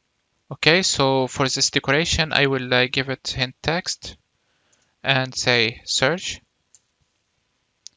Then we need to give it the enabled border, but I don't want borders, so we can say input border dot none like this, and then we need also the focused borders, and this means when the user is focused in here, so when he's writing something, we also want to show no borders. Okay, so One more thing left for this text is that we need to add this icon in here. So what I can do actually is that I will copy this one and come here, and we can call this suffix and paste our code in here, and I will wrap it by some padding. And the padding, I just want it from the horizontal. I'll do it like this. Alright, and the button, we can say icons dot close like this. Now save, and here it is. Okay, one more thing, what we can do is that we can add some padding for this text. Inside of the input decoration, you can add in here content padding, and then you can define it like this. And for me, I define it in this way. Now save it, and here it is. It looks like this. Okay, now for this icon, I will give it a size of 18 and a color of red color. So let's say colors dot red, and save it, and here it is. Okay, so now for this button, or since we are here, I will finish the close button. So let's say near on tab.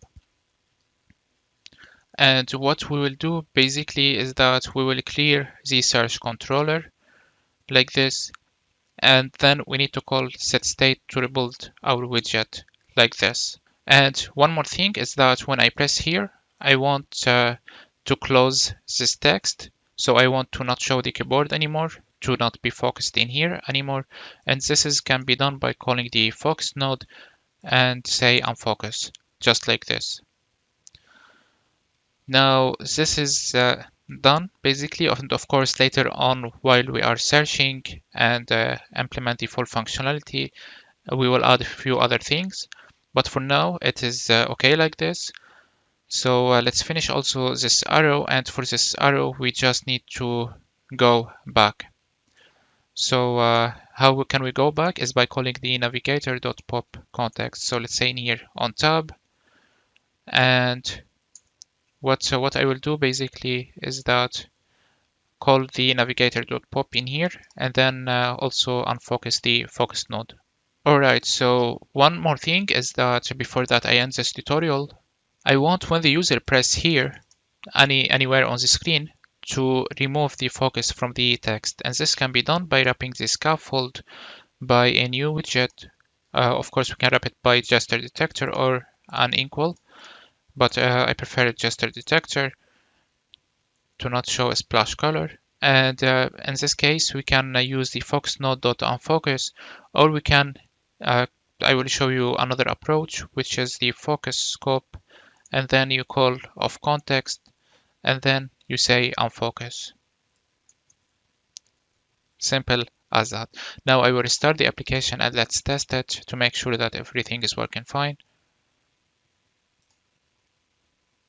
Okay, here it is, and here's the search icon.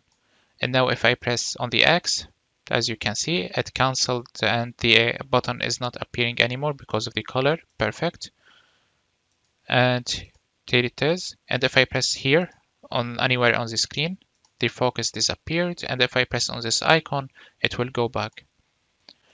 Perfect. So in the next tutorial, we will implement this widget, those widgets I mean. So I'll see you there. Okay, so let's continue our work and start implementing this widget. And it's actually very simple, and I hope that you try to build it by your own. Alright, so in here in the search screen, and below of the row that we initialized, so below of this padding of the row, we can start writing our code. So it's basically a text, and I'll keep it like this. And now I will go back to our application and I will save it just to see how it looks. And here it is. Okay. And now let's wrap it by a container, and then let's do some decoration for this container. So let's say decoration and give it box decoration. We need a border. So for the border, I will give it border.all. And now you can specify the width, style, and the color. And for the color, I will use the color that we are getting it from the theme. And moreover, we can do some styling for the text, but I'll keep it like this. Let's wrap it by padding now and add this const keyword here and save it. Let's see, here it is. And now one more thing is that we can add some border radius to it. So let's say border radius dot circular, and I will give it value of 30. Let's see, and here it is. Now one more thing, I want to allow the user to press on it, and this can be done by wrapping this one by a gesture detector. So let's say gesture detector in here like this. Okay, so now I want to show multiple widgets of this text beside of each others, and for that we can use row or grid view.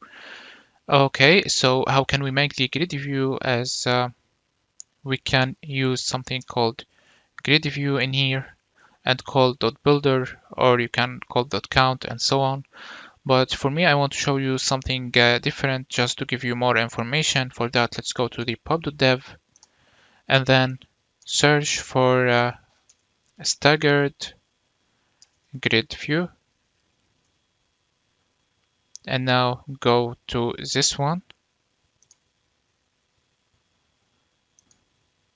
Okay, scroll down and read the documentation for it. And now I think you know what staggered grid view means. In our case, I will use this one. So I will just paste it here for now and then come back and install the package. So I'll copy this and come back to our code and then paste it in the UI in here like this. Now let's go back to the search screen.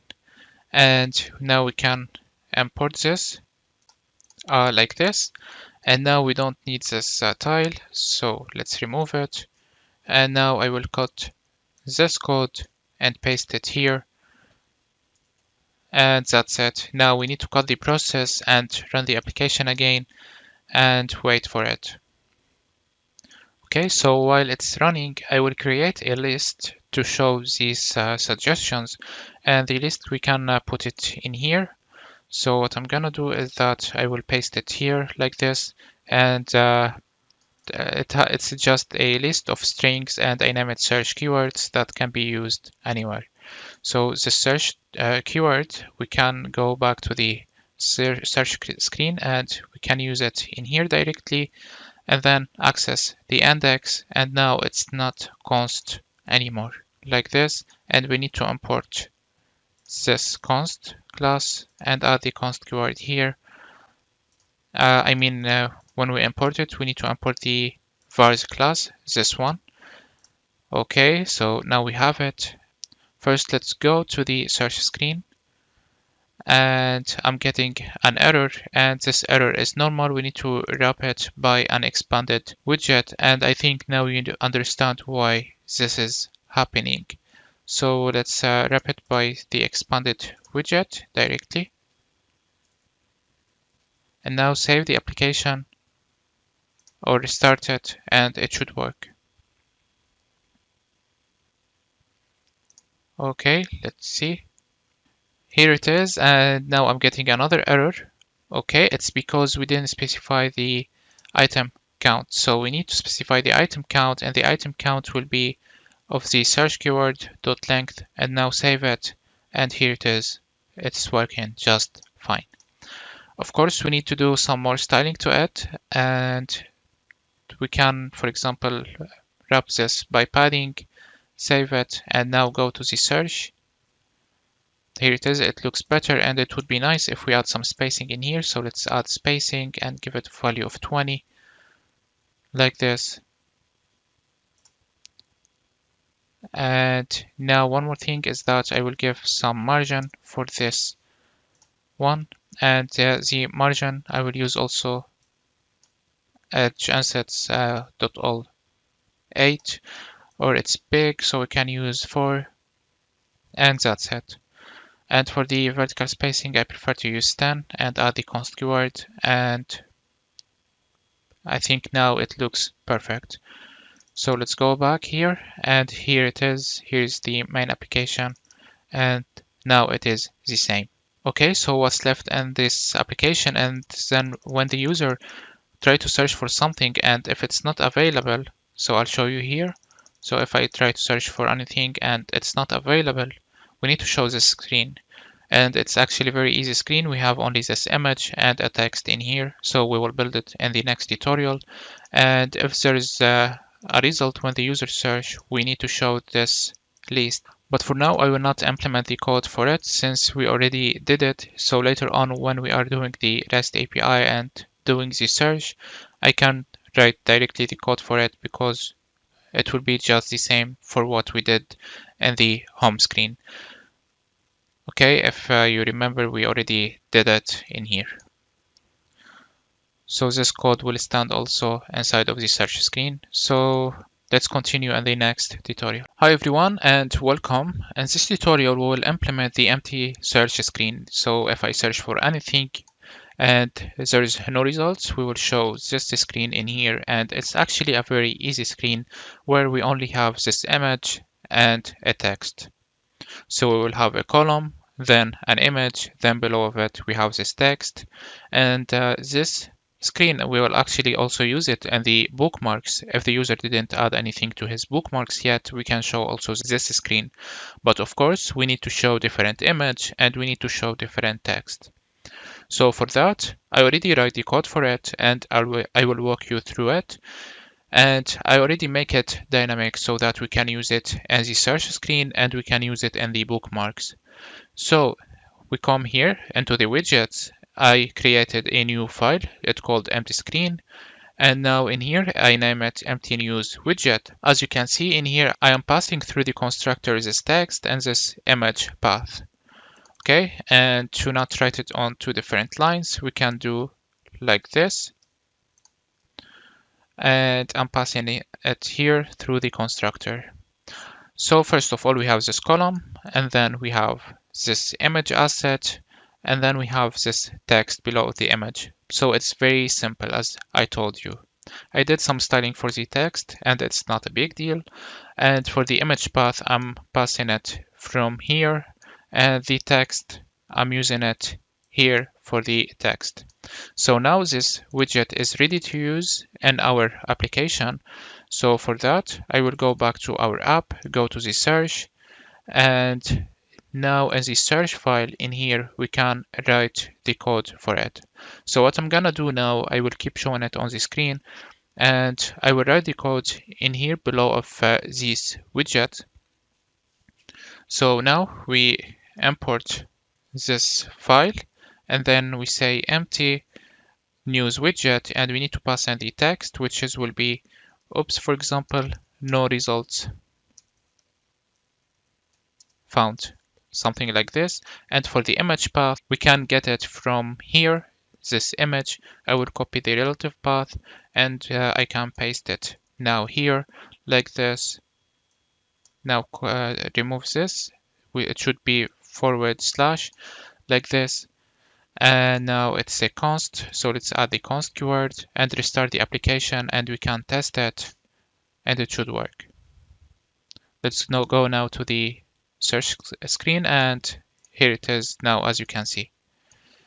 Okay, so here it is, it appears clearly. Of course, later on, while it's being fully functional with the REST API, it will be way more better. Just like you saw in here, we only show this one if we have no results. We don't have to keep showing it if the user wants to search for the first time, for example, or if he clear this text. So this later on in the REST API section, we will manage it. So don't worry about it now. So in the next lecture, since we just implemented this empty screen, we can move forward and start implementing the bookmark empty screen and then the bookmark full screen.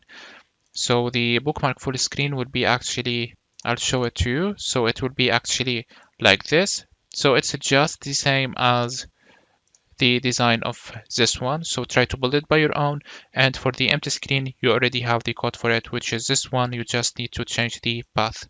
So we will do this in the next tutorial. I'll see you there. Hello, so in the last tutorial, we have implemented this widget, the empty screen widget. So now we can proceed and start implementing the bookmark widget. And so that we just need to take some codes from the home screen and this code and just do and build the bookmarks. So let's create a new file inside of the inner screens and let's name it bookmarks.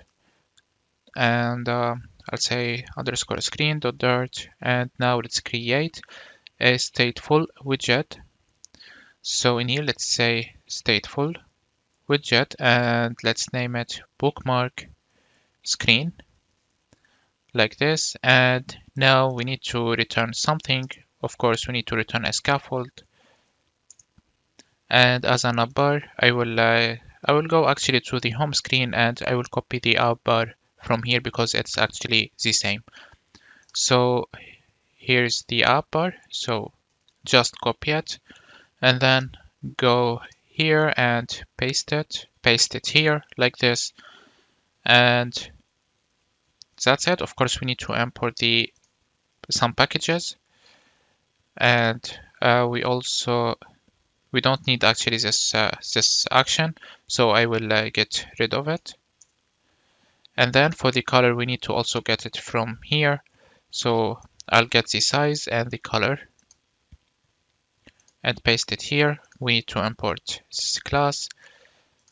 And instead of this one, we can say bookmarks as a title. And now we need to check this screen. So what I'm gonna do is that I will also go to the home screen and I will copy this navigator and then go to the drawer widget. And inside of this function for the bookmark, we can paste this function. And now we can say, for example, bookmark screen in here. Now restart the application and let's see what is happening. So let's go to the bookmarks. Here it is, and here's how it looks. Perfect. Now let's continue. And so from the home screen, we need to get the list view, which will be the list view of the articles widget. So basically this one. So I'll copy it and then go to the bookmarks screen and I'll initialize the body now. So here's the appbar. Now we say body and we will have this list view.builder. So we don't need now this expanded because it's not wrapped by a column. And now we need to import this article widget and then we can test it.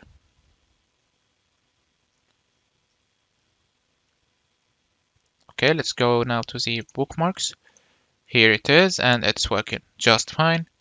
And now we need to also show the empty screen, and we need to do an if statement. So I'll just comment this for now, and later on when we are fetching the data, we can implement it correctly and show the correspondent screen.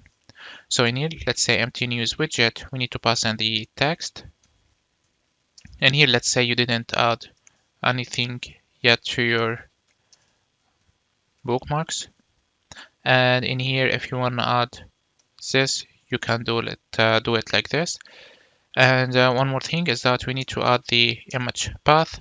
And for the image path, I will get it from here, which will be the bookmarks.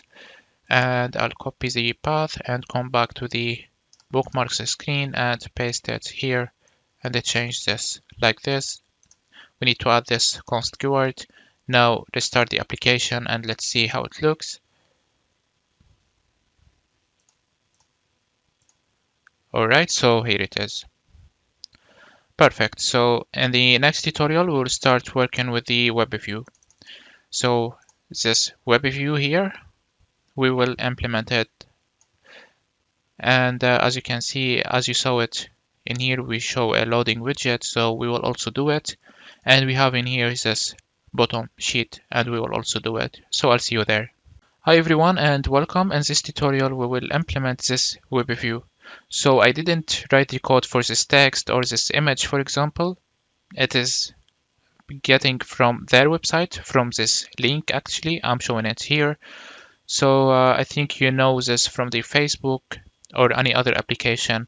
So instead of opening it in the Chrome or any other browser, we can directly open it inside of our application. So let's get started. So this actually called Webview, and in order to use it, we need to install a new package which is called the Webview. So go to the pub.dev and search for the Webview, scroll down a little bit, and we need actually this one, the Webview Flutter. So go to it. Make sure to read the documentation. As you can see, here is some constraints. You need to make sure for the Android we have SDK 19 or 20. And then I will copy this and go back to the pubspec.yml file, and now we can paste it here. What I'm gonna do is that I will cut the process and run the application again, and most probably I will get an error, so I will wait for it. In the meantime, I will create a new Dart file inside of the inner screens, and I will name it news details webview.dart, like this. And in here I will create a stateful widget, and you will know why I want a stateful widget later on in this lecture.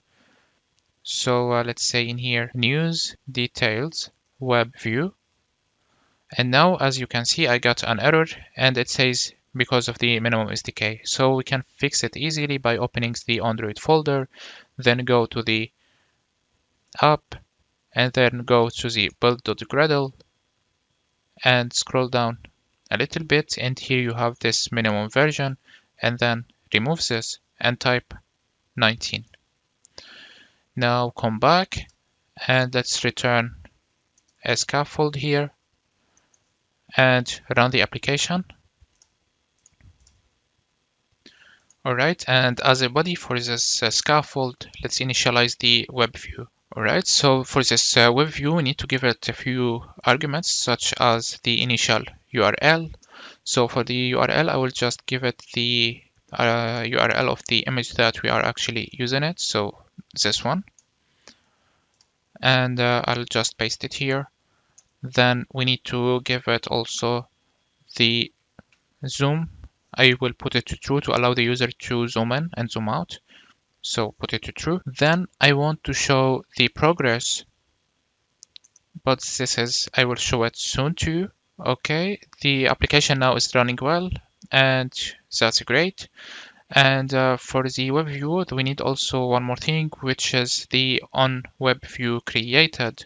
And this is because it has a controller in here and we will need this controller. Okay, so I'll keep it like this for now.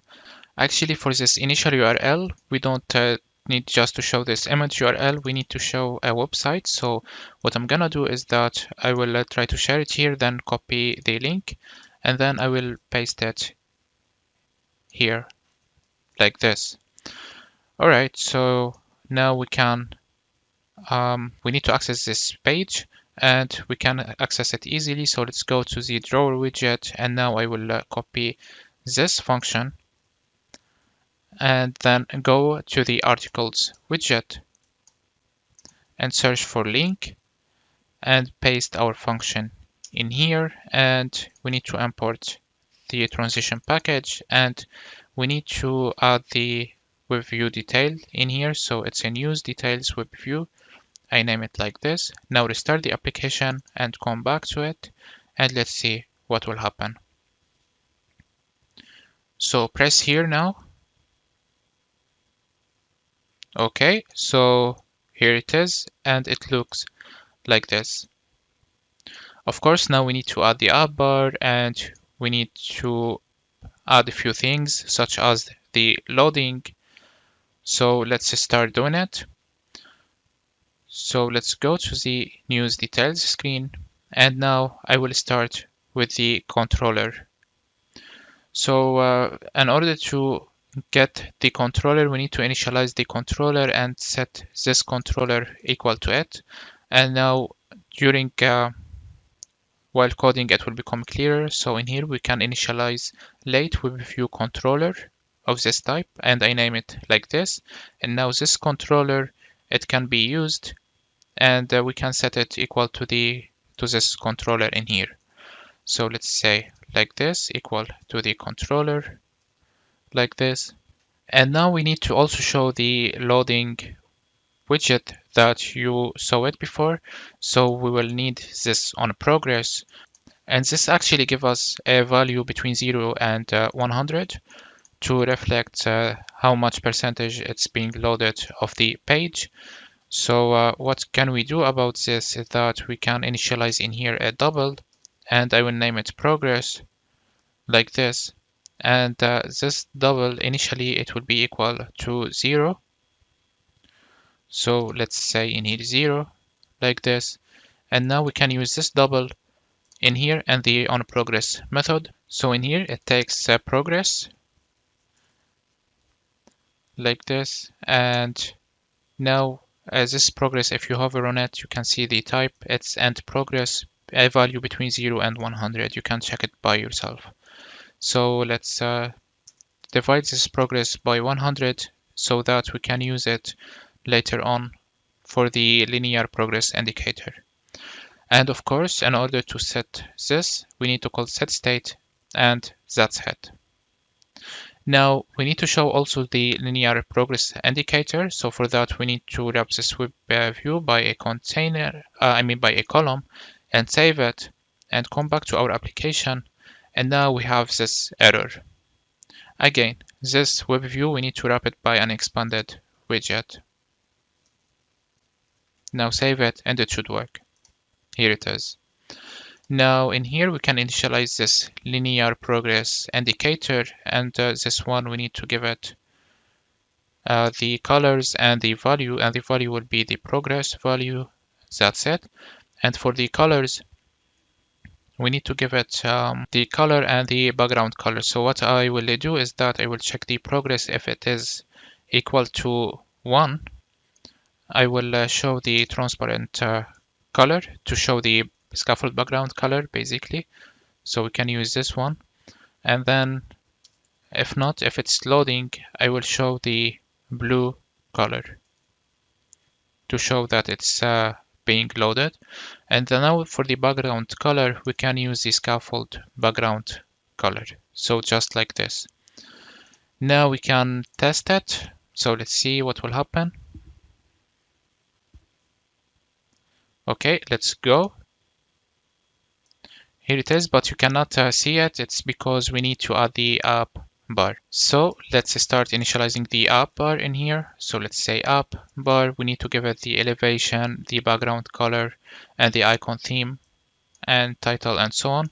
So I'll just paste it here. And for the color, we need to get it. I will write the code for it soon. And for the title, we need to show the URL. So let's say in here text, and let's say URL in here for now. And we need to add the actions to add the more button. And now I will give it icon button. And for now, this one on pressed, it will be empty. And for the icon, I will choose the icon more horizontal. So like this. Now let's add some consts to fix it. Now for the color, we need to initialize it. So I will just initialize it here like this. And now save it. And here's how it looks. And we have this URL here, but you cannot see it because of the color. So we can add just styling in here and say the color equal to color. Now it's not const anymore. So let's remove this and save it. And it should work. Here it is. All right, so now save it and go back and press here again. And here's the loading. You might saw it. I will try it again. Here it is. Okay, now one more thing. Now if I press here, Wander, for example, it opened a new page. And if I press back, it took me directly back to the previous screen, not to the previous page inside of the web. While inside of the browser, if you press on this button, it will take you to the previous page, not screen. So we need to fix this, and this is why we need the controller. So in order to fix it, we can wrap this scaffold by something called will pop scope. And this one, it takes a function it called on will pop. And in here, it is future. So add the async keyword. And now it's something wrong with it because we need to return something. So what I'm gonna do is that I will check if the controller can go back. This is will check if we went to another page. So now if I press on wander, it will take me to another page. So we can go back to the previous one, to the previous page that we can navigate from it to here. Okay, so inside of the F in here, we need to call await and check the Webview controller and check if it can go back. And if this is the case, we can go back. So we call the Webview controller and say go back, simple as that. And then we return false. And this actually means that to remain inside of the browser. So, and here I will say stay inside, just to make it clear for you. And if not, so I will do it in else block, say return false, true. Okay, so now let's test it and let's see.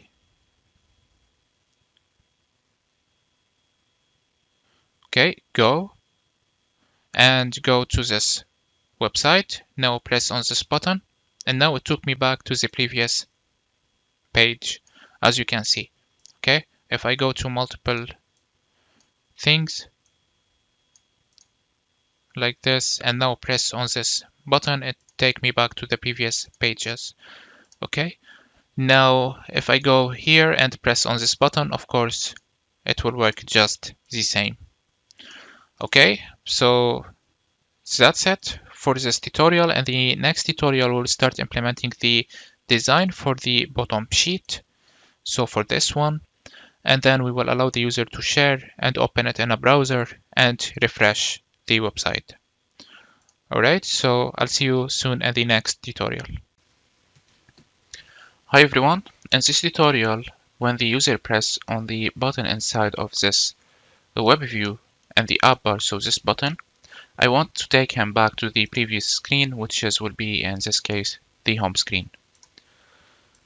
And of course, when the user press on this button, just like what we did in the last tutorial, we did this function to allow him to navigate to the previous page inside of the web view. But we need to allow him, if he press on this button, to go back to the previous screen, and this is actually very easy. So what can we do about this is to add a leading icon inside of the app bar. So let's say icon button, and we need to give it the icon and on pressed. And for the on pressed, we need to give it the navigator.pop context. That's it. And for the icon, we can give it, for example, icon, and then let's say icons or iconly, bold or light, and arrow left to. So this one, now press here and it will work. I don't like this one, so I will use the iconly light and add the const keyword, and now save it. Now let's go to the web view and go to another screen inside of the web view, to another page, and now press here, and as you can see, it took me to the previous screen, to the home screen. Okay, and here it is, it's working just fine. So that's it for this tutorial. I'll see you in the next one, where we will start building the modal sheet. I'll see you there. So in this tutorial, we will show this modal bottom sheet, and it's actually very easy. It's a built-in function in Flutter, so we can use it. So what I'm gonna do is that I will initialize a future method in here, because everything related to the dialog is actually a future. So we need, let's say, future void, and I will name it show modal bottom, or show modal sheet, to avoid confusion, like this. And then we need to add the async keyword since it's a future. And now we can call the build a function inside of the Flutter, and it's actually called show modal bottom sheet. So as you can see, when I type show, we have so many things. So what I'm gonna do is that I will convert this to private method to avoid confusion, and this one, it will be show modal bottom sheet. Of course, we need to pass in the context and the builder. And now if I hover in here, it's actually a future. So this is why I initialized a future method. Now we need to await this like this. And now for this builder, it takes a context. And for the context, if you are wondering how can we access the context, it's because we are in the state class. So it's okay. We have the context in here. Okay, so let's continue. And now in here, we need to return something. I will return a container, and I will give it color of the card color. So let's say theme.ofContext.card color. And now this method, it's ready to be used.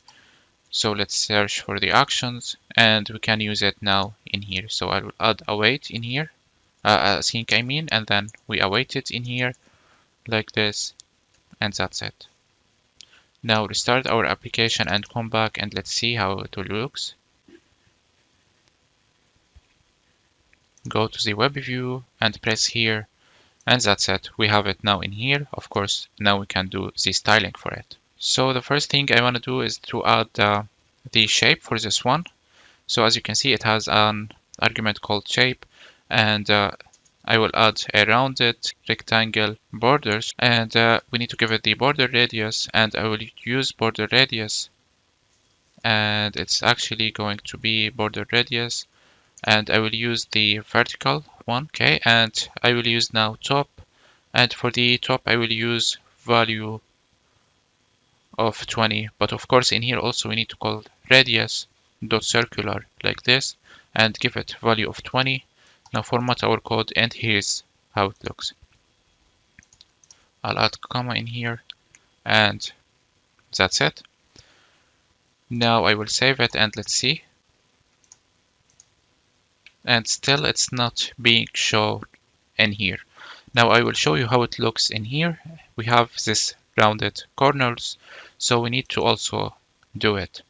In order to show it, we need to also add it for this container. So what I'm gonna do is to initialize the decoration and call the box decoration, and now put the color in here, and then we can use the border radius. So what I'm gonna do is copy this one, paste it here, save it, and now it should work. Here it is. Now it's working. We have these rounded corners. Let's add the const keyword here, and that's it. Now we need to start building the main widgets. We have in here this, it's like a handler, and then we have this more option text, then a divider, then this widget.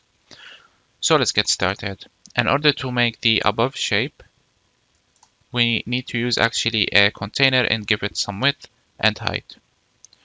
So what I'm gonna do is that I will initialize the child for this container. So inside of the container, let's give it a child, and it will be a column, of course. And the first column will be the container, the handler container. So it will be like this. So container, I gave it height of 5 and width of 35, and I gave it some decoration with border radius. And to be in the center, I wrapped it with the center widget. Alright then, now let's save it, and let's see how it will look. So here it is.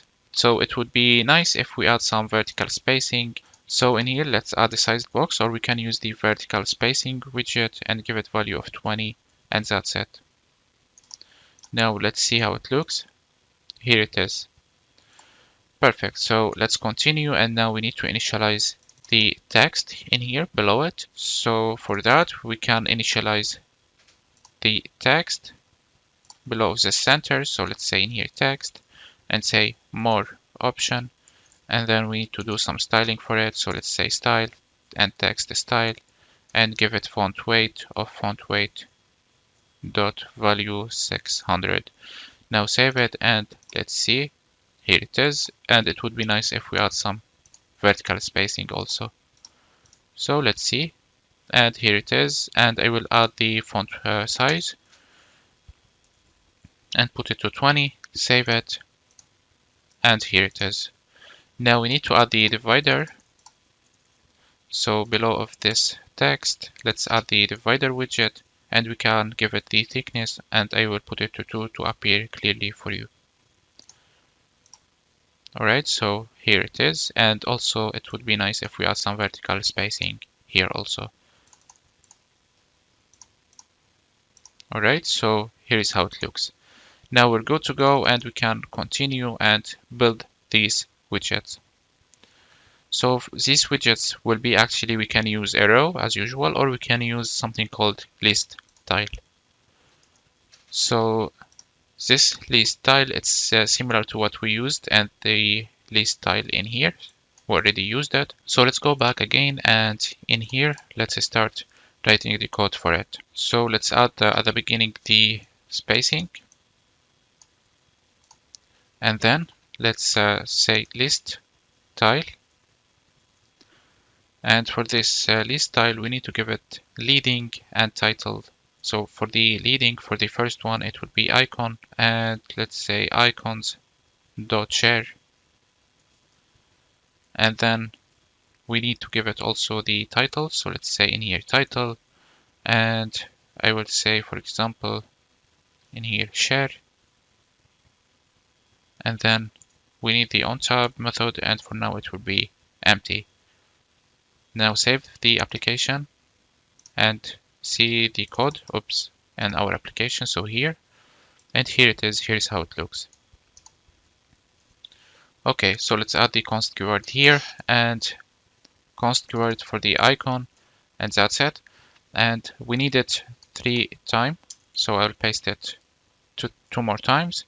And now let's say, and for this one, open and browser, and for the icon, let's say open and browser like this, and this one, it will be refresh, so let's call the refresh icon in here also. So that's it. Now let's try it, and here's how it looks. So now one more thing to be done is to remove the white space below of these widgets, and this can be done easily when we add the main axis size for this column, and we can choose .min. Save it, and let's see how it looks. Here it is, it's working just fine. In the next tutorial, we will implement each of these functions. So I'll see you there. Now let's continue our work and start implementing the functions of these widgets. So I will start in this tutorial with the refresh, since we don't have to install any package. So for that, let's search for the refresh. Here it is. And now in here, we can start writing our function. So in order to refresh it, it's very easy. We just need to call the controller and then call refresh, or reload, I mean. Now save it and try it. Here it is. As you can see, the line appeared in here. I will try it again. So it's getting refreshed. Now it would be nice if the user, when he press on the refresh, also to hide this modal sheet. So for that, we can add the navigator.pop context. Now try it again, and it should work. Now this is the future, so we can await it. So let's add a sync keyword here and await it here. Now restart the application and let's see. Now test it again. So press here, try to refresh, and here it is working. Now I have these lines like this in here. So what can we do about this is that we can put it in a try catch block, and this is for error handling. And for the error handling, we will have a huge section about it, so don't worry about it now. But in the try catch, you will have the try catch keywords, and you can use something called finally. So what can we do about this is that we can put the navigator.pop context and the finally block, and inside of the try catch, we can use the reload in here, reload function, and for the error I can say log error, and then we can access the error like this. Okay, so now I will start the application and test it one more time, and it should work.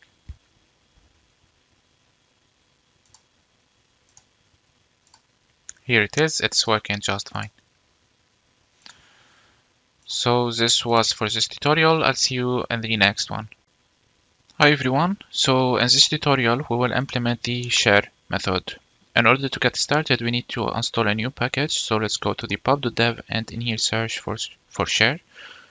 Scroll down a little bit and we can use the share plus plugin. So go to the installing tab and then copy this as usual and go back to your pubspec.yaml file and then paste it in here, for example, like this. And we need to fix the indentation. And in here I will say social like this and save it. And I will go back to the readme section and then you can find many examples in here. So I will just copy this and go back to our code, and then you need to cut the process and run the application again to make sure that it's working correctly. So let's run it again, and here in the share button we can paste our code, and we need to import this function. And if you hover on it, it's future, so it would be nice to do try catch to it also, just like we did for this one. So I will cut it like this and then use try catch block, and let's say error, and paste our code in here. And for the error, for now I will log the error just like this, dot to string. And for in here we need to share the URL, so later on we can share our URL. Now let's wait for the process till it finishes and make sure that it's working correctly. Okay, so the process is now done and it seems that our application is working correctly. I will restart it to apply this share, what we did for the share I mean, and go to the Webview again and press here and press on the share, and here it is, it's working, and in here we have this URL. So this was for this tutorial. In the next tutorial we will implement open in a browser. I'll see you there. Hello, and in this tutorial we will implement the open in a browser method, and for that we will use a new package also. It's the URL launcher package. So search for it and we will use this one. Okay, so let's go, and of course as usual read the readme because there's some constraints you need to do. And go to the installing tab and I will copy this, then go back to your pubspec.yaml file and I will paste it here and save it. And now go back to the readme and you can find the function in here, so you can use it. And go back to our Webview and I will cut the process and run the application again. And then in here in this function I will paste my code, and of course we need this URL, and we need to import this method, the URL method, and my IDE still didn't recognize it. Let's try again, and here it is. And for this launch URL it takes a URI, they name it URL, so you need to convert our URL into a URI. So what I'm gonna do is that I will cut this and I will initialize in here a final, and I will name it URL. It will be equal to this one, and now this URL we can use it directly in here, and then we can use it in here for this function. But for this function we need to convert it to a URI, so we call the URI.parse and then we say the URL, and if not we call the URL in here, and that's it. Of course we can do some error handling just like we did for this one. I will start the application and test it to see if it will work. Go to this one and to the web view, and now try to open it in a browser, and here it is, it worked just fine.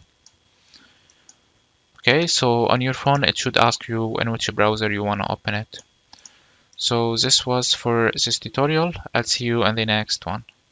Hello, so now it would be nice if we show an error dialog if something occurred. You can show a snack bar, you can show a toast, you can show a dialog when something occur or an error occur. In my case, I will use an error dialog. So for that, we can create also a function in here, and it's going to be a feature of type void because we will open a dialog. So let's say void in here and say in here error dialog. And now in here we need to do the work. So we need to add the async keyword here and then await. And now you call the show dialog method and it's a built-in method. Now in here, as usual, you need to pass in the context and the builder. And for the builder, you just need to give the context. And now you need to return your widget. In our case, we can return an alert dialog like this. And this alert dialog, it takes few arguments such as the content, actions, title, so on. So for the title, I will use a row and then give it children. And the first one I will use icon, and I will use iconly bold dot danger. And then for the color, I will use the red color. Now I will try to format the code just to show it clearly for you. And I will add the const keyword here for now. And then let's add next to it a text that there is an error occurred. So I will add some spacing first. So let's say sized box and give it width and then say text, an error occurred. Just like this. Okay, now let's add some content for this dialog. So let's add any content and let's say text. And now we need to show the error message. Okay. So for the error message, it's going to be dynamic. And what else we need to do is to add some actions and add an action button in order to remove or dismiss the alert dialog. So for that, below this row, we can add the actions and then add a text button. And in here, we need to add the text. So for the text, I will just say OK, like this. Now we can test it, and to test it, I will just go any function of these functions. So I will comment the share function. So this one, and now paste this method, and let's see what will happen. So now let's test it, press on the share, and here it is, an error occurred, and there is an error method. Press OK now, and for the error message, it's going to be dynamic. So we need to pass it through the constructors. So let's say in here, required error message. And it would be nice if we specify the type to make it clearer. So in here, let's say like this. And now we need to pass in, for example, any message in here. Let's say an error occurred, something like this. And of course, we need to add the error message like this. Now save it. And if I try it again, I should get an error occurred as a message, as you can see. Perfect. So now it's annoying to keep it just in this file, and it would be very nice if we do it in a dynamic file where we can access it in other widgets and other screens also. So for that, I will cut this function and go to the services folder and then create a new file, and I will name it global underscore methods.dart, and then this class we can initialize it like this. Let's say global methods, and then now we can paste our function. Of course, I'm getting an error. We need to import the material package, and we need to pass in the context. So let's say in here required build context like this. We need to import the iconly package, and now the error is gone. And this method, it needs to be static in order to access it directly from the name of this class. So now we go to the news details, and we don't have this function anymore in here, so we can call the global methods. We need to import it and then say dot. Now you have access to this function, and you can pass in the error message.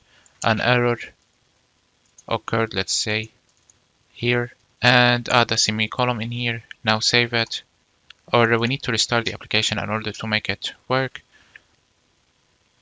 Now press here. Oops. Let's go to the web and now open this and press on the share again, and now here it is. An error occurred here, which is this message. So what I'm gonna do now is to uncomment this, and instead of log the error, I will use our function, and for the message we can use the error.toString. So in here, let's say error.toString, just like this, and we can do the same for the others. And in here for the share, we need to await it also, and that's it. Now restart the application and everything should just be working fine. So this was for this tutorial. I'll see you in the next one. Hi everyone, and welcome to this tutorial. So we have one more thing left in our application, which is the details screen. I know that we are showing the details in the web view in here, but to give you more content, I decided to also do it in this way with this kind of complicated design. I know that you already saw the other widgets, but for the image and these two different widgets that are standing above the image, it might be hard for you to make it.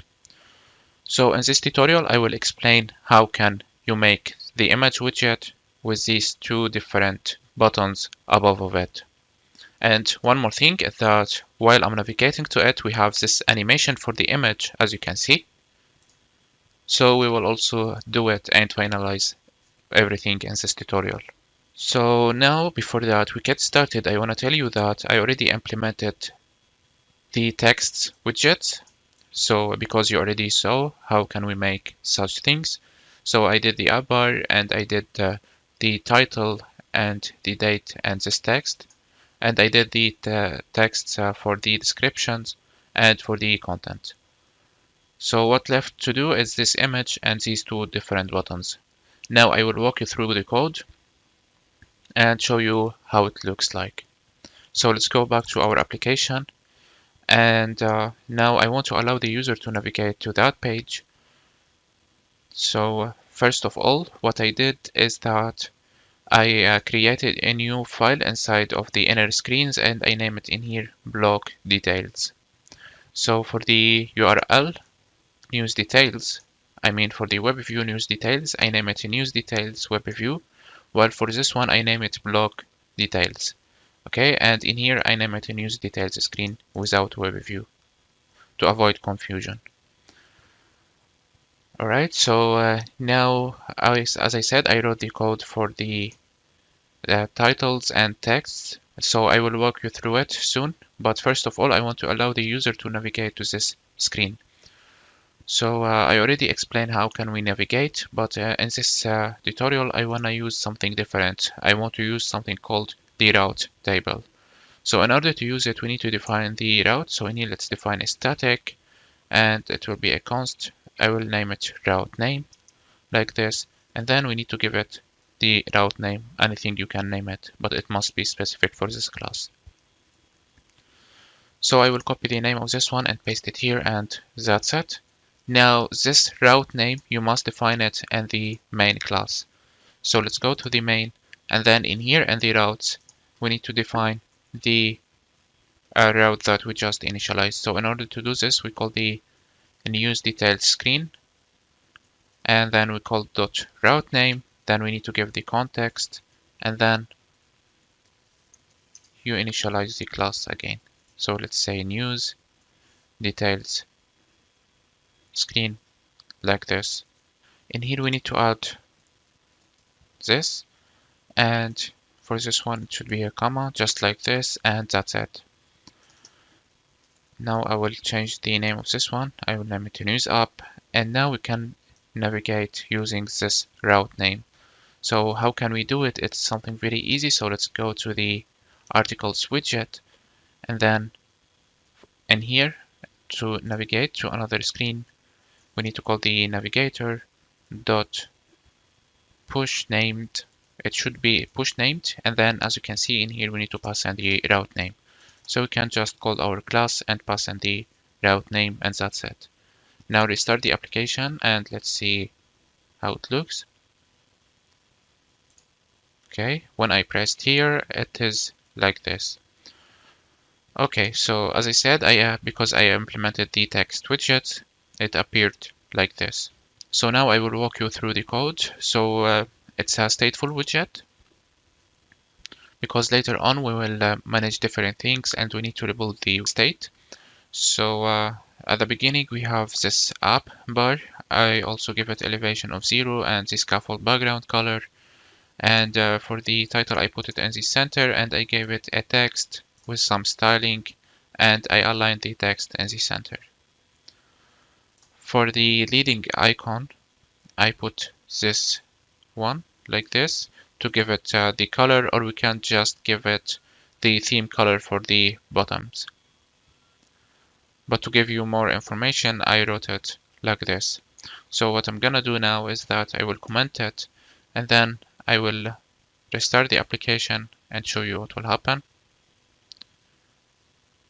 Now press here, and now we have it here, but you cannot see it. So in order to add it, we can add icon theme, and then I add the icon theme data, and then say color equal to color, simple as that, and save it, and here it is. Now you have two approaches in order to change the color for this icon. Okay, so now let's continue, and now we have this list view. The list view, it allows us to scroll without having an overflow error, because we can scroll. We don't have to wrap a column by a single child scroll view. So just to reduce the code, I used this one, and then I used a column to define in it the title and the date text and this text, and to give it this kind of padding. Okay, so I have this column in here, and then I have the title, then below of it I have this row which stands for the date and which stands for the text. So let's continue, and then I defined another column for the description and for the description data, and I did the same for the contents and the contents data. So I did it like this, and since I used the justify, so the text will appear like this. Okay, so now one more thing is that we might be wondering why we have this text content in here. So this text content is actually a class that we are managing in it, this text, which stands for the description title and description contents, and then stands for the contents. So I'm passing some arguments to it through the constructor, such as the label, and such as the font size, and such as the font weight. In here, what I'm doing is that I'm using this text. So I will type in here text, and as you can see, it has the same things. But what I was doing is that I'm using selectable text. So this selectable text, if I do like this, we can select it, and it would be nice if I do it like this. So in here, I'm passing the label, then the text align as it justifies. So this is why it appeared like this. And then finally for the style, I'm giving it the font size and I'm giving the font weight. So let's go up a little bit, and in here for the description title, I'm giving the font weight bold, and for the description contents, I'm giving it the normal font weight, and then for the size, I'm giving it 18, and for the title, I'm giving it 20. So we make it dynamic in this way. And as I said, I wrote the code just to not waste time, but I walk you through it just to explain it in details and to make sure that you understand. Okay, so now let's proceed and start writing the code for the image and these two different buttons. So of course, in this case, we need a stack, which is we used already before, but I will also explain it now in details. So let's go back to our application and start writing the code. The code will be between these two different texts and between this title, so it should be in here. Okay, so in here, let's say stack, then we give it children. Let's add the semicolon, the comma in here, just to avoid any error. And then for the stack, the first child will be the image. Of course, the image will be the fancy Shimmer image. So let's search for it in here, fancy Shimmer image. And one more thing I want to add for this image is the error widget. And for the error widget, I want to give it the image asset that I have it, which is says the image, the empty image. So if the URL doesn't work, we will fetch this image, which is an empty image. I'll show it to you now inside of the assets. So in here, we have this empty image, which is this one. Now let's go back to the article widget. And now I can copy this fancy Shimmer image and go to the blog details and paste it in here. Now we need to import this. And for the height and the width, we don't actually need it, so I will just delete it. Now I will save it to see how it will look. Perfect, so it looks like this. I will copy this vertical spacing and I'll paste it here below the stack, save it now, and here it is. Now I want it to fill up all the width, so for that let's wrap it by a sized box. So let's say new sized box and give it width of double dot infinity. Now save it, and here it is. Now we need to add the code for the two different buttons, so for these two different buttons. So for that, below of the sized box, we need to write the code for it. So what I'm gonna do is that I will initialize a gesture detector, and then I will give it on tab, but for now it will be empty, of course. Then let's give it a child, and the child I will use card, and then I'll give elevation for this one of 10, and the shape. And now we can specify the shape, and for the shape we can say circular or circular border, so this one directly. Okay, so now we need to give a child for this card, and the child will be an icon. So the icon, I will use the iconly light and call the share to it or send this one, for example. And now let's see how it looks like. Okay, so it appeared like this. What we can do is to wrap this icon by some padding and save it. And here it is. It looks like this. I will add the size for this icon. I will use 28, and I will add the color for it. Okay, and I'm getting an error about this color because I added this const keyword here. So let's remove it and add it here and here, like this. And now save it, and let's see. And here it is. So now we need to move it to the bottom right. And as you might remember, we can use now the positioned widget, and then we can specify what we want in it. So I will use bottom of 0, and then I will use right also of 10, and let's save it. Let's see how it will look. So it appeared like this, which is not bad. And what I will do now also is that I will wrap this by a row, and then I will copy it one more time. Of course, you can make this widget also dynamic, but do not waste so much time more on the UI because I already explained it. I will just write the code to more different times. Okay, so for this one, we can save. Let's see how it looks here. So we can use the bookmark in here, like this. Now let's save it and let's see how it looks. Here it is. But for these buttons, as you can see, it is inside and outside of the image. So we want it in this way. So we need to fix it. So this actually can be done easily just by wrapping this fancy Shimmer image by a padding. So let's wrap it by padding and say just give it some padding from the bottom. So we can say in here only, and then say bottom and give it value of 25.